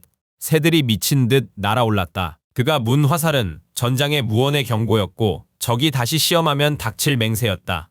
그 위협은 통했다. 더 이상 화살은 없었다. 마법도 그를 노리지 않았다. 아서는 혹 몸을 돌려 나무 사이를 달려 절벽 끝까지 빽빽한 숲을 질주했다. 그는 새들이의 싸늘한 시신과 의식을 잃은 조나를 땅에 눕혔다. 가까이서 아스테라가 무슨 일이냐고 물었다. 아서는 새들이를 가리키며 쓰러진 하프엘프를 돌보고 조나를 지켜보라고 짧고 다급하게 지시했다. 그는 답을 기다리지 않고 절벽으로 돌아섰다. 다시 전투에 뛰어들려 했지만 한 손이 발목을 잡았다. 내려다보자 창백하게 떠는 조나가 필사적으로 그를 붙잡았다. 그는 갈라진 목소리로 왜 새들이가 아닌 자신을 구했냐고 따져 물었다. 개입할 힘이 있는데 왜 죽게 뒀냐는 것이었다. 아서는 가슴이 조여왔지만 무미건조하게 대답했다. 전쟁에서 모든 병사를 구할 순 없다고. 조나의 눈은 분노와 슬픔에 타올랐다. 아서가 거짓말했고 원했다면 구할 수 있었다고 쏘아붙였다. 조나는 자신이 본 것을 털어놓았다. 불가능한 의지로 공중에 멈춘 화살을 본 순간 아서가 평범한 병사가 아닌 랜스임을 깨달았다. 아서는 조나가 아닌 자신에게 화가 치밀어 올랐습니다. 그는 이를 악물고 거칠게 다리를 뿌리쳤습니다. 그는 모든 병사를 구할 수 없다고 거듭 말했습니다. 조나의 목소리는 상실감과 도끼로 갈라져 있었죠. 짧은 시간에도 새들이는 아서를 그저 병사로만 보지 않았으리라 확신했다. 분노와 슬픔이 뒤섞인 아서가 획 돌아섰다. 그는 조나의 멱살을 잡아 끌어당기며 차갑고 다급한 목소리로 말했다. 그는 조나에게 새들이는 안타깝지만 이 전장에는 상상 못할 적들이 있다고 말했다. 내가 존경하던 모험가보다 강하고 손가락 하나로 산을 무너뜨릴 수 있는 적들이라고. 아서가 모두를 구하려다 지쳐 쓰러진다면 누가 괴물들에게 맞서고 누가 정상의 존재들을 막겠는가. 조나의 비난 불꽃은 흔들렸고 증오는 죄책감과 슬픔으로 변했다. 절망에 찬 목소리에 눈물이 뺨을 타고 흘렀다. 그는 어릴 때 새들이에게 항상 지켜주겠다고 약속했다고 고백했다. 마침내 그 약속을 지키려 했다고. 그녀에게 청혼하려고 했다고. 아서의 가슴이 죄어들었다. 그 말에 아서의 가슴은 비수처럼 찢어졌고 숨조차 쉬기 힘들었다. 마담 아스테라의 차분하고 따뜻한 목소리가 들려왔다. 그녀는 조나를 돌보겠다며 어깨를 잡아 끌었고 아서에겐 어서 가라 재촉했어요. 아서는 고개를 끄덕이며 억지로 시선을 돌렸죠. 뒤돌아보지 않고 그는 무거운 마음으로 절벽을 향해 올랐습니다. 새들에게 죽음과 조나의 깨진 약속 때문이었죠. 나무 사이를 헤치자 숲은 더욱 짙어졌습니다. 발걸음마다 전투 소음이 커졌지만 조나의 말에 생각이 머물렀다. 희미한 화살 소리가 그의 흐릿한 정신을 꿰뚫고 감각이 선명해졌다. 그의 이름을 부르는 소리에 아서가 돌아보니 글로리 대장이 나무 사이에서 나타났다. 그녀의 표정은 엄격했고 지친 기색이 역력했다. 그는 지친 미소를 지으며 꼴이 말이 아니라고 말했다. 전쟁 중에도 그녀는 장난스럽게 찡그리며 화를 냈죠. 특히 전투 중에 남자가 여자에게 그런 말을 해서는 절대 안 된다고 실비가 아서의 정신에 외치며 일깨워 주었다. 그녀는 무언가를 감지하고 수색을 중단했다. 그녀의 불길한 생각은 경고하기도 전에 그의 심장을 뛰게 했다. 누군가 다가오는데 자신과 맞먹거나 능가하는 강자였다. 베넷이는 그의 변화를 바로 알아챘다. 그녀는 걱정했지만 아서는 이미 다른데 신경 쓰고 있었다. 그는 다급히 전투를 다른 곳으로 옮기라고 촉구했다. 병사들은 적 마법사와 증강사들을 해치우고 전진했지만 이제 아무것도 중요치 않았다. 아서는 그녀의 어깨를 잡고 눈빛으로 진실을 보게 했다. 더 큰 위험이 다가오고 있었다. 병사들이 여기 남으면 닥쳐올 재앙에 휩쓸릴 것이다. 그가 랜스 칭호를 받고 이곳에 배치된 건 일반적인 힘으론 감당 못할 위협에 맞서기 위함이었다. 베넷이는 망설임 없이 결의를 다졌다. 그녀는 그의 생존이 중요하다는 굳은 결의의 무게를 그에게 남기고서야 돌아섰다. 아서 역시 살아서 돌아가겠다는 약속으로 화답했다. 위에서 토치가 내려오고 베넷이는 날개편 플레어호크에 올라탔습니다. 그녀의 명령이 천둥처럼 울려 퍼지자 디카덴의 병사들은 즉시 후퇴했습니다. 베넷이는 플레어호크를 타고 하늘을 가로지르며 병사들을 이끌었습니다. 그녀의 명령에도 병사들은 방패로 몸을 가린 채 물러섰죠. 아서는 그들이 후퇴하는 걸 지켜볼 수 없었어요. 그는 다시 전장에 뛰어들어 홀로 적을 베고 전선을 지키는데 최선을 다했습니다. 그러나 쇄도하는 적병을 홀로 감당하기 어려웠다. 시간은 벌었으나 추격을 끊지 못했습니다. 그는 생각을 가다듬었죠. 알라크리아 군대는 진짜 위협이 아니었습니다. 베네시와 오터 대장의 제2사단이 맡을 일이었고 그는 다른 곳에 집중해야 했습니다. 전투가 끝나자 칼을 칼집에 넣고 공터 끝으로 달려갔다. 도약하며 발밑에 바람 쿠션을 만들어 나무 위로 솟구쳤습니다. 그는 남쪽으로 나뭇가지를 밟고 뛰어다니며 실비를 찾았습니다. 아서는 실비에게 유대를 통해 신호를 보냈지만 아무런 답이 없었습니다. 침묵만이 돌아올 뿐 너무 멀거나 강제로 침묵하게 되었을 수도 있었습니다. 그때 낯선 존재가 끼어들었습니다. 낯설고 조롱하며 악의적인 목소리가 그의 마음에 파고들었다. 그는 침입에 움찔했고 렐름하트가 발동하며 시야가 무채색으로 날카로워졌습니다. 그 존재는 날카로운 목소리로 그를 조롱했죠. 녹색 그림자 같은 것이 너무 빨라 눈앞을 스쳐 지나갔지만 시선을 풀자 나무 사이로 움직이는 것이 언뜻 보였습니다. 그 목소리는 아이처럼 노래하듯 그의 지각력을 칭찬하며 이리저리 날아다녔다. 그녀는 사방에서 속삭이듯 그의 마음을 파고들었고 조롱하듯 멀어지다 다시 가까워지며 예측 불가능하게 움직였다. 그녀의 날카로운 웃음소리가 유령 아이처럼 허공을 가득 메웠다. 조롱하는 목소리는 아서의 마음속에서 멈추지 않고 계속해서 맴돌았습니다. 어느 순간 멀리서 메아리 치더니 다음 순간 귓가에 속삭이는 듯했다. 근원지를 쫓기도 전에 그가 앉아있던 나무에서 팔이 튀어나왔다. 목을 감싸 쥔 손가락에 숨이 막히고 불타는 듯한 고통이 퍼졌다. 가면 쓴 여인이 그의 뒤에 나타나 마치 속까지 꿰뚫어 보는 듯 그를 응시했다. 그녀의 차가운 소나기는 숨막히는 조롱 섞인 악의로 가득했다. 아서는 양손에 만화를 모으자 백색 섬광이 응축되며 피부에 서리가 맺혔다. 있는 힘껏 그녀의 손목을 움켜쥐고 마법을 방출했다. 앱솔루트 제로, 살을 애는 냉기가 그녀의 몸에 부딪혔다. 가면을 쓴 암살자는 즉시 그를 놓고 뒤로 물러났다. 아서는 나무에서 떨어져 텅 빈 통나무를 부수고 숲 바닥을 가로질러 미끄러졌다. 목에서 통증이 번져갔지만 아서는 고통 속에서도 몸을 일으켜 자세를 잡았다. 가면 쓴 여자는 고개를 갸웃하며 오른팔을 나무에 박아 넣었다. 팔을 빼자 그의 냉기는 흔적도 없이 사라졌다. 그녀의 몸은 멀쩡했지만 나무는 마법의 대가를 치렀죠. 팔이 뚫고 지나간 자리에 큰 구멍이 남았어요. 가면 쓴 여자의 당당한 걸음은 불안감을 안겼다. 그녀의 목소리에는 잔인하고 조롱하는 기색이 역력했다. 마치 전장이 자신을 위한 무대라는 듯이. 그녀는 소유와 의지 꺾는 걸 말했고 그 말엔 굴복시키려는 뜻이 담겼죠.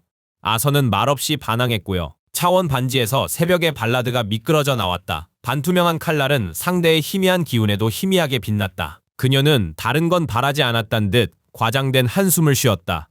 잠시 후 땅이 그를 배신했다. 썩은 해초처럼 역한 녹색 만화가 발밑에 고였다. 그 안에서 손들이 필사적으로 뻗어나왔고 아서는 간신히 피하며 뒤로 뛰어올랐다. 불길한 기운이 그녀를 수위처럼 감싸며 짙어졌다. 그는 땅에서 솟구친 돌 스파이크로 그녀를 꿰뚫어 답했다. 하지만 창은 그녀의 기운에 닿자마자 파도 속 모래처럼 사라졌다. 그녀의 낮은 웃음은 피할 수 없는 운명을 예고했다. 힘을 아끼라는 아서의 본능과는 반대로 강철 같은 깨달음이 번뜩였다. 이건 평범한 적이 아니다. 리테이너 혹은 사이드.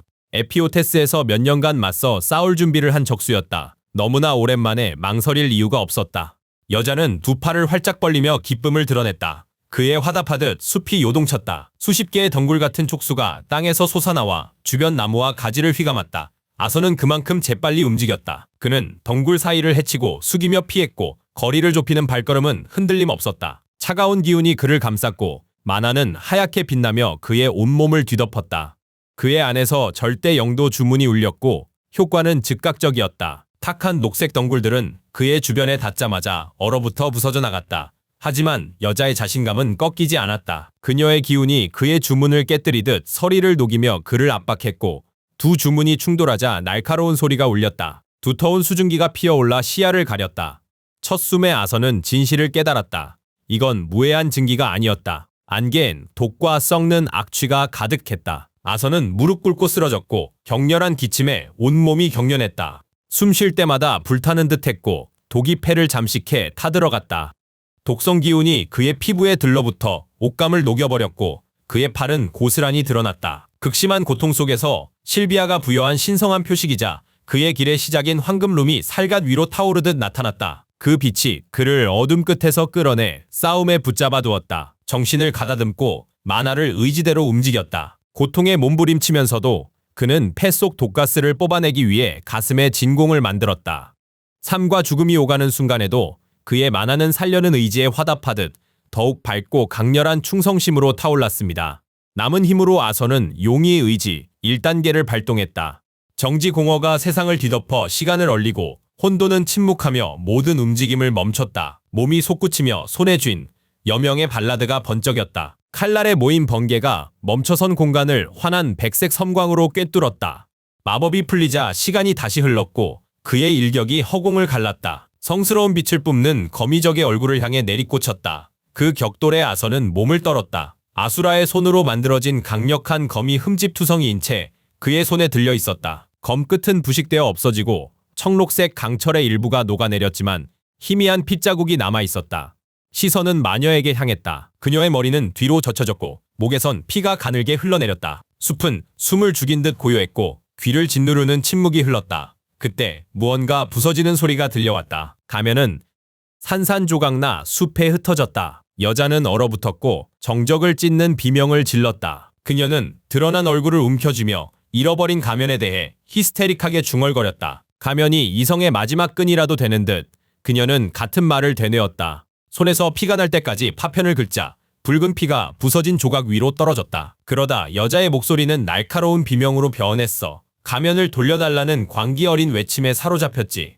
아서는 망설일 틈이 없었어. 몸은 비명을 질렀지만 정지공허를 다시 발동하자 보랏빛 에테르실이 진동했다. 시간이 멈추자 아서는 여자가 방어막을 치기 전 모든 힘을 다해 거리를 좁혔다. 세상이 다시 움직이자 부서진 여명의 발라드검 끝이 그녀의 오라 틈새를 뚫고 무릎 위 살로 파고들었습니다. 번개가 터지며 전류가 그녀의 몸을 격렬하게 관통했다. 그녀는 고개를 숙였고 그 눈빛은 내 영혼을 꿰뚫을 듯 섬뜩하고 강렬했지. 다리에 피가 흐르는데도 고통은 없고 오히려 내 공격을 비웃듯 뒤틀린 미소를 지을 뿐이었다. 그녀는 분노가 아닌 싸늘한 끝을 고하는 목소리로 속삭이듯 나를 비난했다. 가면 피로 얼룩진 손으로 부식된 칼날을 움켜쥐었다. 그녀의 시선을 피해 억지로 몸을 움직였다.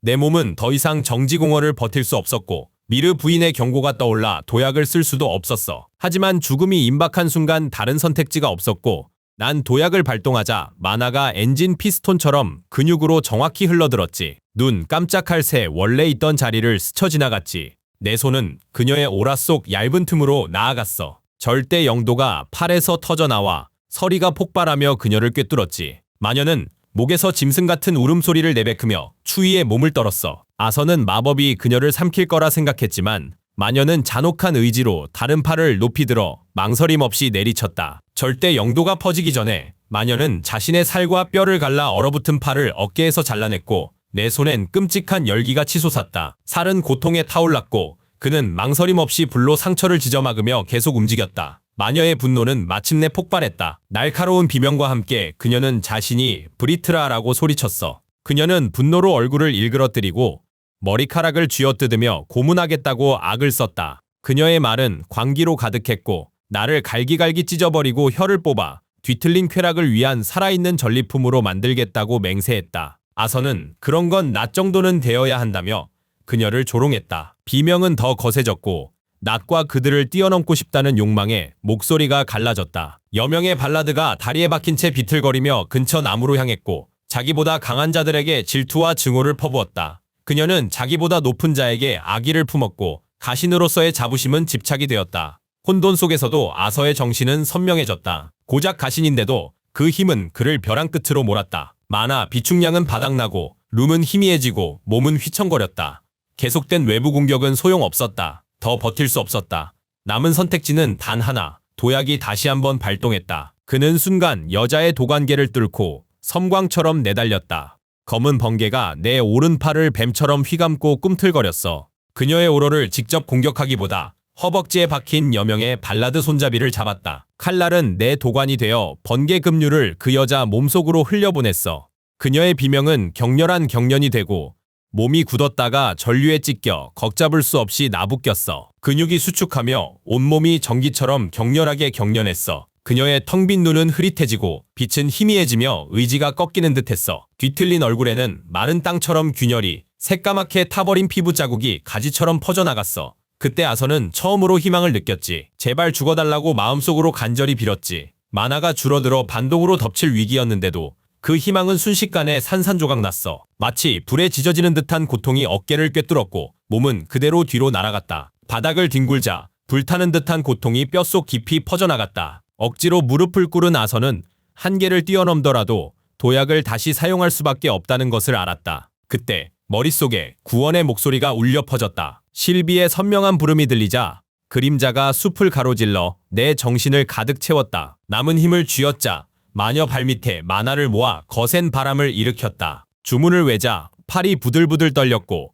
마녀는 하늘로 솟구쳐 올랐다. 실비가 본 모습으로 급강하하며 검은 날개로 구름을 가르고 브리트라를 움켜쥐었다. 마녀의 기운이 용의 비늘을 뚫지 못하고 약하게 깜빡였다. 실비는 짐을 싣고 더 높이 솟아올라 둘 다 구름 속으로 사라졌다. 유대로 마녀가 의식을 잃었다는 보고가 꾸준히 들어왔다. 아서는 멀쩡한 팔을 들었다. 몸에 새겨진 황금룸이 약하게 깜빡였지만 대기를 끌어당겨 그의 능력을 증폭시켰다. 명령에 만화가 보이자 공기는 냉기로 가득 찼다. 그는 만화를 창 형태로 만들었고 얼음 덩어리가 나무처럼 솟아오르자 주변 온도가 급격히 떨어졌습니다. 아서는 땅에서 유대를 통해 명령을 보냈다. 실비는 으르렁대며 격렬하게 응답했다. 그녀는 브리트라를 놓아주지 않고 온 의지를 다해 부서진 몸을 아래로 던졌습니다. 마녀는 유성처럼 떨어졌고 망가진 몸은 구름을 뚫고 창 위로 곤두박질 쳤다. 얼음으로 만들어진 창이 투석기의 돌처럼 그녀를 꿰뚫어 몸 깊숙이 박혔습니다. 아서는 이를 악물고 바닥난 만화를 쥐어짜 무기의 형태를 유지했고 피부의 룸은 힘겹게 깜빡이며 점점 약해져갔다. 창은 제 역할을 다하고 나서야 힘이 다해 산산조각 났다. 그 폭발력에 나는 뒤로 나가떨어졌다. 내 몸은 숲 바닥을 굴러다녔다. 부서진 통나무와 나뭇가지에 부딪히다가 거대한 나무줄기에 막혀 멈췄다. 숨이 턱 막혔고 몸은 간신히 의식을 붙들었다. 그때 실비의 절박한 목소리가 흐릿한 정신을 꿰뚫으며 버티라고 외쳤다. 고통과 희미해지는 의식 속에서 그녀가 자신을 부른 이름에 대한 엉뚱한 농담이 아서의 머릿속을 스쳐 지나갔다. 더 생각할 틈도 없이 암흑이 그를 덮쳤다. 야나스 대장은 부하들을 이끌고 숲으로 들어가 침착하게 명령했다. 울릭은 정찰조와 먼저 가고 브라이어 일행은 뒤를 바짝 따랐다. 남쪽으로 이동하면서 대형은 좁혀졌고 나무들 사이 짙은 안개 속으로 발이 푹푹 빠졌다. 발걸음은 천근만근 무거웠고 오데르 대장은 속으로 불만을 사겼다. 이건 전쟁 중에 대장이 할 일이 아니라는 생각에 속이 쓰려왔다. 전략과 준비에 집중해야 하는데 숲에서 실종된 아이를 찾는 건 무의미했다. 글로리 대장이 명령했으나 어린 창병 때문에 퇴각한 것이 계속 마음에 걸렸다. 오데르는 과거 엘프와의 전쟁에서 인간의 맹렬함과 끈기를 존경했지만 동맹이 된 지금은 그 불꽃이 사그라든 듯 보였다. 그에게 어떤 상황에서도 창이 자기 자리를 버리는 건 용납될 수 없었다. 해가 지면서 숲이 어두워지자 정적이 감돌았다. 병사들의 움직임도 느려지고 발소리는 조심스러웠다. 나무들 사이로 안개가 짙어지며 빛을 희미한 어둠으로 바꿨다. 그때 오데르의 부관 브라이어가 손을 들었다. 대장은 병사들을 지나 시선을 끈 것을 살폈다. 그들 앞엔 거대했던 나무 잔해가 검은 진흙 웅덩이로 변해 있었다. 표면에선 희미하게 거품이 일며 부식성 물질이 나무를 파고 있었다. 오데르의 시선이 쓰러진 잔해로 향했다. 나무는 최근에 쓰러져 거친 단면이 축축한 땅에 닿아 삐걱거렸다. 그 순간 약해진 나무줄기가 쿵 하는 굉음과 함께 안개 속으로 쓰러졌다. 대장은 썩어가는 곳을 가리키며 이 부식이 원인인지 굳은 표정으로 말없이 질문했습니다. 브라이어의 짧은 끄덕임이 그 답이었고 그들은 긴장하며 행군을 이어갔습니다. 바람이 숲을 가르며 나뭇가지를 흔들고 안개를 휘저었지만 숨막히는 정적만이 감돌았다. 고요는 고통에 잠긴 깊고 목이 메이는 비명으로 산산조각 났다. 틀림없는 얼리기였다. 대형은 즉시 흩어졌고 병사들은 소리가 난 곳으로 조심스럽게 향했다. 발걸음마다 땅엔 새 상처가 생겼고 흙은 진흙처럼 변했다. 갑자기 땅이 아래로 기울었고 그들은 짙고 이상한 안개 속으로 굴러떨어질 뻔했어요. 오더는 비틀거렸지만 더 가기 전에 균형을 잡았다. 공기는 썩은 내로 가득했고 숨쉬기조차 힘들었다. 그 옆에서 브라이어가 포효하며 단검으로 안개를 베자 녹색 구름이 흩어졌다. 드러난 광경에 그들은 할 말을 잃었다. 거대한 분화구 가장자리에 서 있었던 것이다. 그 중심에는 신들이 벼려낸 듯한 들쭉날쭉한 거대한 얼음창이 솟아 있었어요.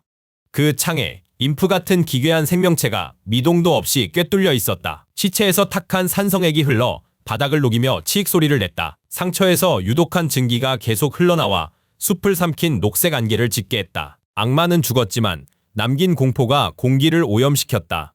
오더의 시선은 분화구 반대편, 부하들이 필사적으로 둘러싸고 있는 울리게게로 향했다. 잘려나간 팔다리에서 피가 솟구쳤지만 멈출 수 없었고 이 끔찍한 광경조차 옆의 모습에 비하면 아무것도 아니었습니다. 나무에 쓰러진 소녀는 너덜너덜해도 한눈에 알아볼 수 있었다.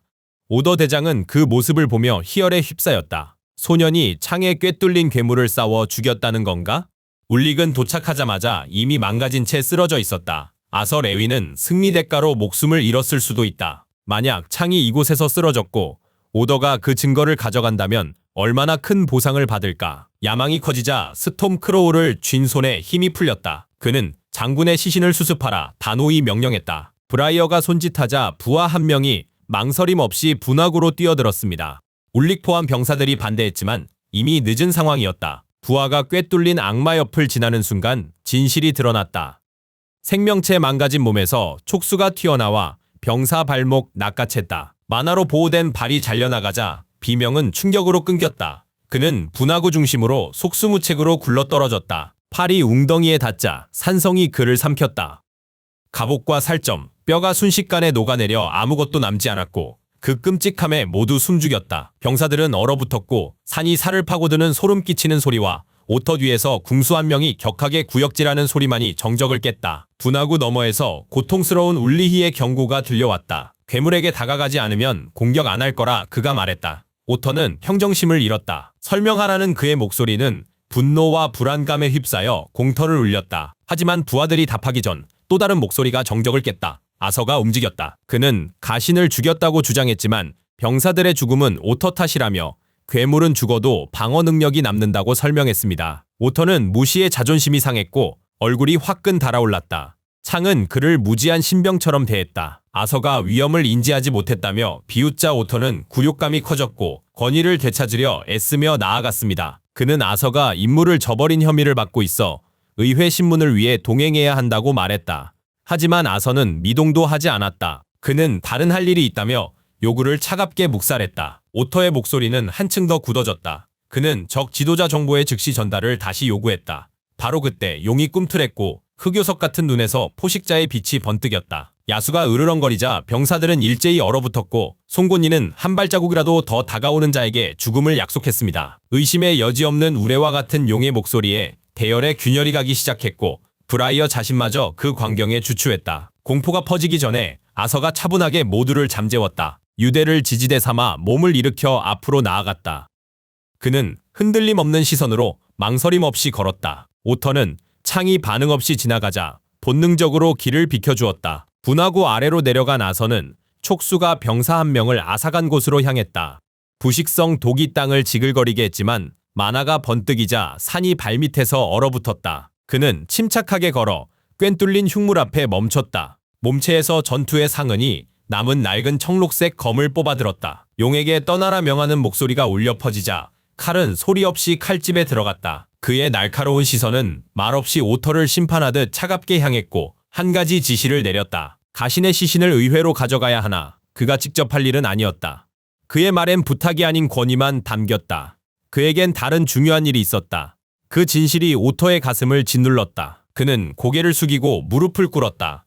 자존심이 꺾이자 스토크로우를 칼집에 넣었고 위에서는 흑요석 용이 거대한 날개를 펼쳤다. 그들의 움직임이 사나운 돌풍을 일으켜 먼지와 파편을 흩뿌렸다. 실비는 아서를 태우고 하늘로 솟아올라 폭풍 같은 바람과 경외감 속에 병사들 위로 거대한 그림자를 드리웠다. 그레이와 니코, 세실리아는 낡은 파티오 테이블에 둘러앉아 믿기지 않는 현실에 침묵했다. 그들의 손에 들린 천 같은 종이에는 모두 합격 통지서 내용이 같았다. 그레이는 글자에서 눈을 떼지 못했고 이내 침묵을 깼다. 그는 믿기지 않는다며 놀라워했다. 표현 방식은 달랐지만 모두 설렘이 가득했습니다. 니코는 기쁨을 감추며 장난스레 자랑했고 세실리아는 괜찮은 척해도 목소리는 떨렸고 눈가도 촉촉했습니다. 뒤뜰 입구에서 윌백 교장 선생님의 목소리가 들리자 조용하던 축하가 중단되었습니다. 그녀는 따뜻하고 차분한 목소리로 다가가 축하했어요. 니코도 들뜬 마음에 아이처럼 해맑게 교장 선생님을 맞이했어요. 그녀는 미소 띈 얼굴로 편지를 기념으로 간직하겠다 말했다. 윌백은 그들을 껴안았고 그 온기는 무엇보다 그레이를 감쌌다. 평생 그녀 보살핌 속에 살았지만 성공의 순간에도 죄책감이 그를 짓눌렀다. 나는 고아원의 짐을 짊어질 그녀를 뒤로 한 채 이기적으로 미래를 쫓아 먼 도시로 떠나는 것이었다. 내 안에서 의구심이 솟구쳤다. 나는 니코나 세실리아만큼 재능이 없으니 남아서 돕는 게 낫다고 아카데미는 너무 큰 대가라고 주장했다. 그녀의 나이를 걱정하다 더듬거렸고 그 말은 배려보단 불안을 드러냈다. 윌백은 평소처럼 나를 조용히 시켰다. 그녀가 이 말을 톡 치자 나는 아야 하며 문질렀고 그녀는 엄하게 서 있었다. 눈빛은 부드러웠지만 말에는 명령이 담겨 있었다. 수년간 말썽쟁이를 키워왔으니 내가 흔들리는 것을 용납하지 않을 터였다. 그가 준비되었든 아니든 그녀는 직접 끌고라도 아카데미에 보냈다. 그레이의 저항은 오히려 화를 키웠을 뿐이었다. 원장님은 니코를 재빠르고 정확하게 훈육하며 군인처럼 이마를 툭 쳤다. 니코는 즉시 이마를 문지르며 마치 내 탓인 양 그레이를 쏘아붙였다. 그때 예기치 못한 작은 웃음소리에 긴장이 깨졌다. 두 소녀는 깜짝 놀라 돌아보니 세실리아가 미소 짓고 있었다. 워낙 보기 드문 표정이라 원장님마저 놀라 멈칫했다. 잠깐이지만 공기가 다르게 더 밝게 느껴졌다. 그녀가 웃자 그레이는 가슴이 조여들고 얼굴이 붉어졌다. 세실리아는 시선을 느끼고 나서야 그레이처럼 뺨이 빨개졌다. 원장 선생님은 이 순간을 놓치지 않고 축하할 일이라며 케이크를 굽겠다고 말했다. 세실리아는 얼굴은 붉었지만 돕겠다고 나섰다. 원장님은 세실리아의 도움을 반기며 남자아이들보다 그녀의 손을 선호한다고 말했다. 니코는 환호하며 완벽한 날이라고 외쳤고 합격 통지서와 케이크를 동시에 받았다. 그러나 그레이는 기쁨 속에서도 불안했다. 그는 단 것보다 대가를 생각했다. 아카데미는 그들이 감당하기 힘든 것을 요구할 것이고 윌백은 소수의 아이들을 교육하는 것만으로도 이미 버거워했다. 그는 다른 길, 즉 충분한 실력과 기가 있다면 학비가 면제되는 군사학교를 선택할 수도 있다고 말했다. 니코는 확신에 찬 어조로 맹렬히 반대했다.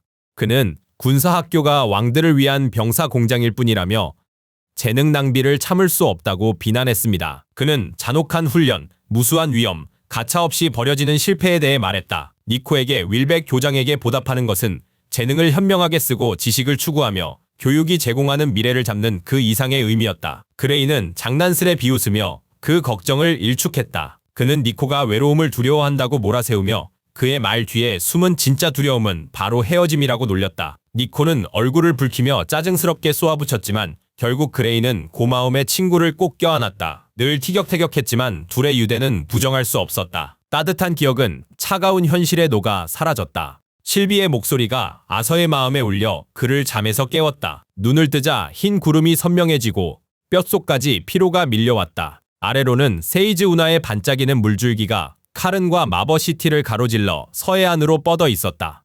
그 광경에 정신이 들었으나 온몸의 통증은 전투의 대가를 상기시켰다. 실비의 존재는 그의 생각에 스며들었고 걱정은 묵직했다. 그녀는 아서가 에테르 사용 후 얼마나 기진맥진하고 위태로운지 상기시켰다. 비밤의 길에 대한 지식은 아직 할머니 경지에 한참 미치지 못했기에 그녀는 더 강한 인도를 바라며 의심했지만 아서는 확신으로 그녀의 의심을 잠재웠습니다. 후회 말고 노력은 정말 대단했다고 그는 확신시켜 주었다. 재구성된 몸은 쉬면 회복되고 그는 견딜 수 있었다. 하지만 실비는 재촉했다. 만약 그의 의심이 맞다면 지금 행동해야 할까? 몸과 만화가 한계에 다다랐다. 하지만 아서의 결심은 확고했다. 상태가 어떻든 진실은 지금 밝혀내야 했다. 실비는 어디서부터 찾아야 할지도 모르지 않냐며 계속 의심했지만 아서는 비리온과 나누었던 대화를 떠올렸다. 어떤 단서를 찾아야 하는지 그는 알고 있었다. 바위 사막에 바람이 울부짖어도 실비는 긴 보폭으로 들쭉날쭉한 경계지를 흔들림 없이 움직였다. 숲길은 분명했지만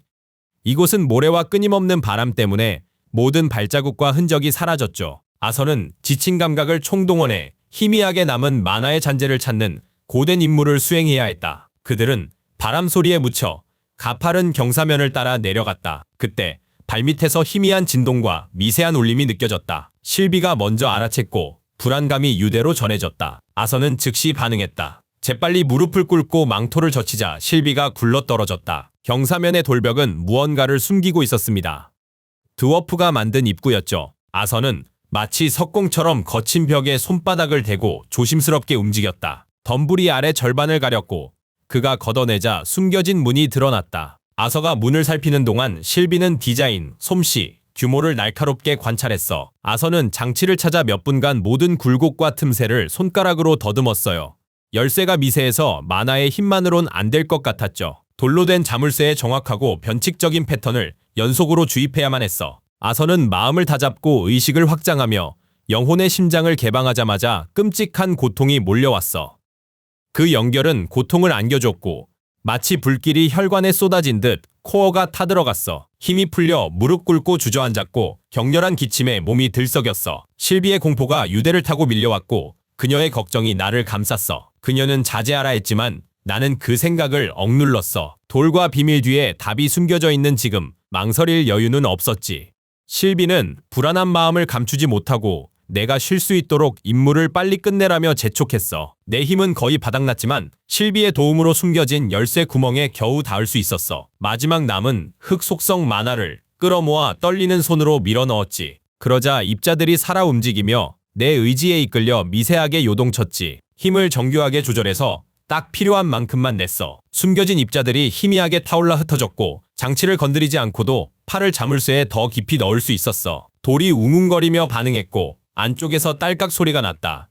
흙벽이 흔들리며 열리더니 나아갈 길이 나타났어. 아서는 돌 속에 팔이 파묻힌 채 인상을 썼지만 그 노력은 가치가 있었다. 벽에 몸을 기댄 채 억지로 몸을 일으켜 세웠다. 그는 망설임 없이 어둠 속으로 나아갔다. 복도는 바위를 대충 파낸 터널처럼 좁았다. 공기 중에는 먼지와 흙먼지가 자욱했지만 벽 곳곳의 작은 벽감에서는 촛불이 희미하게 깜빡이며 어둠을 겨우 몰아내고 있었어요. 아서와 실비는 한 걸음씩 더 깊이 들어갔죠. 공기는 무거워지고 정적이 흘렀는데 예상치 못한 소리가 정적을 깼다. 돌 속에서 희미한 메아리가 울리고 멀리서 들려오는 소리는 더 이상 혼자가 아니라는 경고였다. 아서와 실비는 들쭉날쭉한 돌 뒤 출구 그늘에 바싹 붙어 몸을 숨겼고 눈앞 광경에 둘 다 숨을 멈췄다. 비좁던 터널은 믿을 수 없이 광활하고 깨끗한 동굴로 이어졌어. 돔형 천장은 너무 완벽해 자연의 것이라 보기 어려웠고 지하에 있기엔 너무 정교했다. 동굴 중심부, 2층 아래에 거대한 순간이동 문이 있었다. 표면은 일렁이는 빛으로 반짝였고 알라크리아 병사들이 쏟아져 나왔다. 갑옷은 희미하게 빛났고 문 주위의 드워프들이 군화를 일제히 울리며 게이트를 관리하는 동안 진실은 명백해졌다. 드워프들이 침략의 동조에 힘을 보태고 있었다. 아래에서는 병사들의 목소리가 웅성거렸다. 어떤 이들은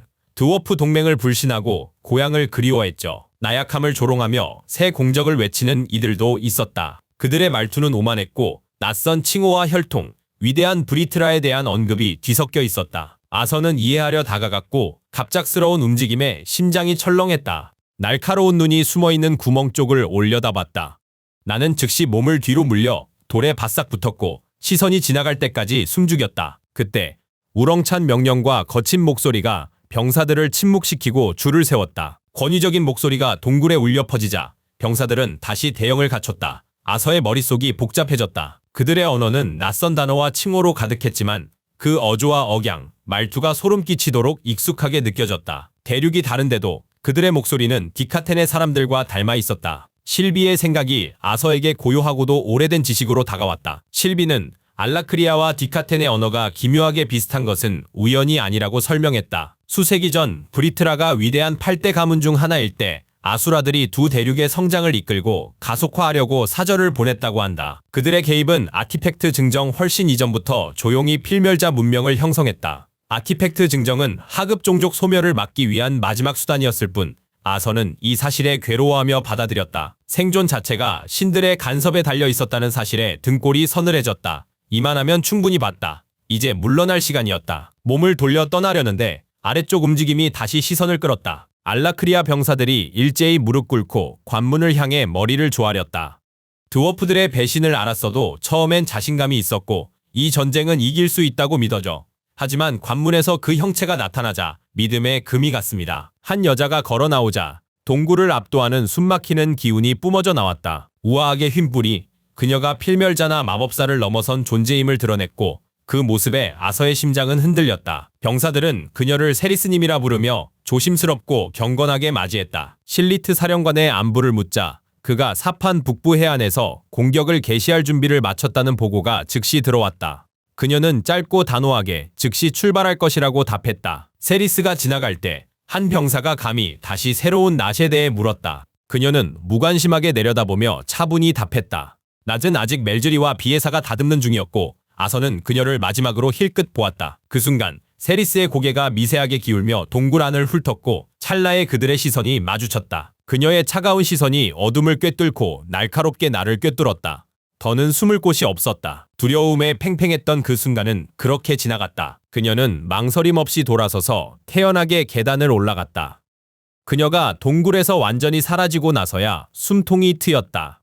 그제야 나는 거칠고 얕은 숨을 쉬었다. 확신이 흔들렸다. 그녀가 날 본 것이 분명했다. 내 두려움 감지한 실비가 안절부절 못하며 긴급히 생각했다. 들킬 위험이 명백해졌고 더 이상 머뭇거릴 시간이 없었다. 나도 동의했다. 우리가 여기 있는 건 위험했고 매 순간 발각될 확률이 커졌다. 실비는 더 늦기 전에 날아서 도망쳐야 한다며 나를 재촉했지만 나는 그러지 않았다. 날아오른다면 모든 적의 시선이 천장으로 향할 것이었다. 사리스가 우리를 보지 못했을 수도 있었다. 신기루 걷기가 날 감싸고 있었고 나신의 존재를 알아챘다면 그냥 가지 않았을 거야. 실비는 위태로운 내 걸음걸이에 걱정하며 맞섰다. 몸이 말을 듣지 않고 움직임이 불안정하고 숨쉬기조차 힘들었다. 아서는 만화가 버티는 한 계속 걷겠다며 나아갔다. 마지막 순간까지 발각될 위험은 감수할 수 없었다. 구불구불한 터널을 지나는 동안 시간은 고통스럽게 흘렀다. 한 걸음마다 기력이 소진됐지만 신기루 걷기는 유지됐다. 결국 1시간 만에 칼바람 부는 경계지대로 나왔고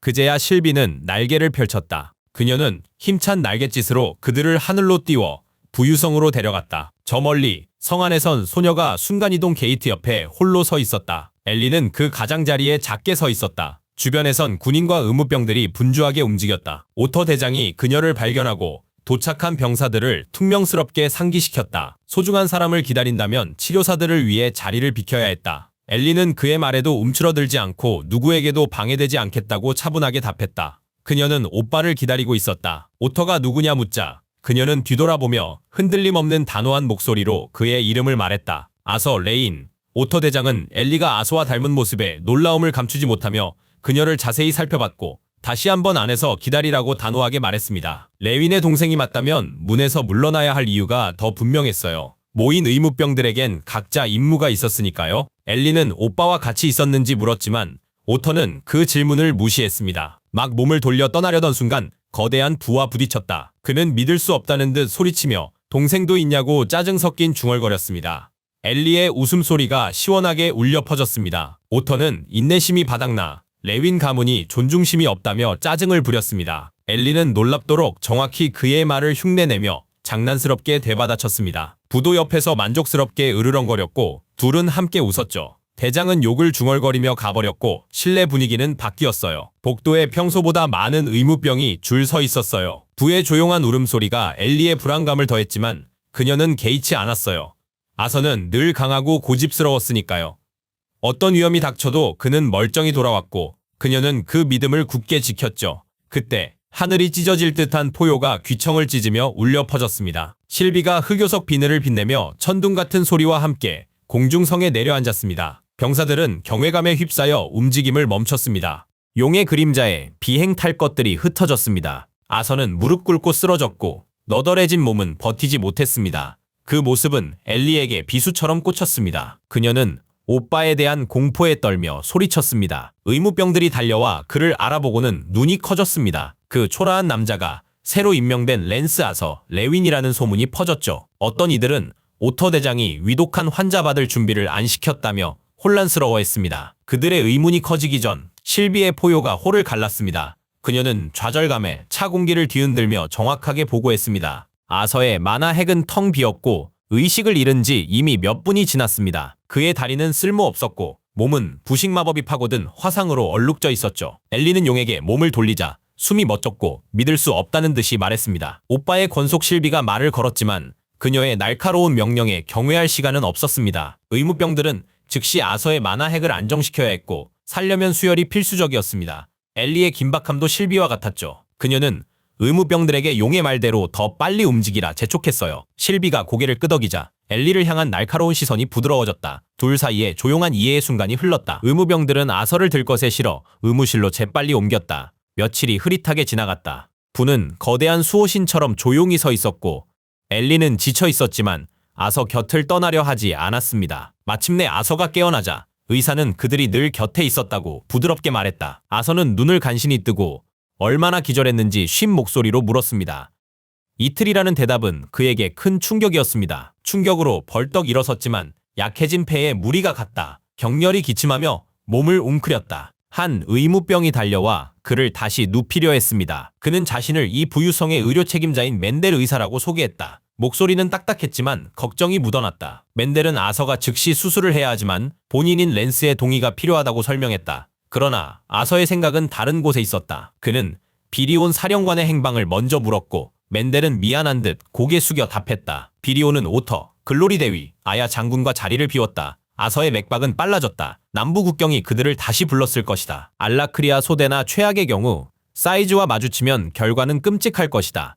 너덜해진 몸에 좌절감이 밀려와 정신이 아찔했다. 그는 실비가 미리 경고했어야 한다며 그녀의 무대응을 비난했어요. 그녀는 드워프의 배신이 드러난 후 의식 잃은 그를 혼자 두는 게 얼마나 어리석은지 즉시 날카롭게 반박했어요. 그녀의 말에 갇혀 그의 항변은 침묵으로 시들었다. 아서는 갈라진 목소리로 알더의 안부를 물었지만 멘델은 고개를 저었다. 알더의 행방은 비리온만 알았고 그조차 아수라를 한번 본 게 다였다. 이제 의무병의 관심은 다시 아서의 상태에 집중되었다. 다급해진 아서는 결국 굴복하고 진단을 요구했다. 멘델은 엄숙하고 진지한 태도로 자세를 바로잡았다. 그의 능력은 일반 치유를 넘어선다고 고백했다. 그는 살아있는 몸의 모든 층, 즉 뼈대, 근육 다발, 복잡한 신경망을 볼 수 있는 방식으로 만화를 사용하는 이단자였다. 그는 이 능력으로 아서의 부상을 살폈다. 지금껏 본 상처와 달랐고 헤아릴 수 없이 복잡했습니다. 아서는 의식이 없어야 정상이었죠. 아서를 불능으로 만들 상처를 견뎌낸 그의 동화된 신체 회복력과 강력한 만화 핵 덕분에 그는 깨어있을 수 있었다. 멘델의 눈에 침대에 살아있는 아서의 모습은 경이로움 그 자체였다. 아서는 지친 눈으로 실비에게 희미한 감사를 표했습니다. 그는 그녀 덕분에 살아남았지만 전쟁이 끝나기 전에 그런 일을 또 겪어야 할지도 모른다는 암울한 진실을 인정했다. 아서는 멘델 의사에게 치료 계획을 요구했다. 의사의 대답은 솔직하고 경고적이었다. 하반신 상처는 부분 치유됐지만 완치와는 거리가 멀었다. 그를 제대로 회복시키려면 뼈를 다시 부수고 조직을 미세하게 찢은 다음 하나하나 공들여 제자리에 맞춰야 했다. 길고 잔혹하며 고통스러운 작업이 될 것이었다. 이 과정의 성공은 그의 회복뿐만 아니라 랜스로서의 미래를 결정지을 것이었다. 동의는 필수였다. 아서의 대답은 단호했다. 그는 고통스러운 전말을 여동생에게는 알리지 말아달라고 간청하며 허락했습니다.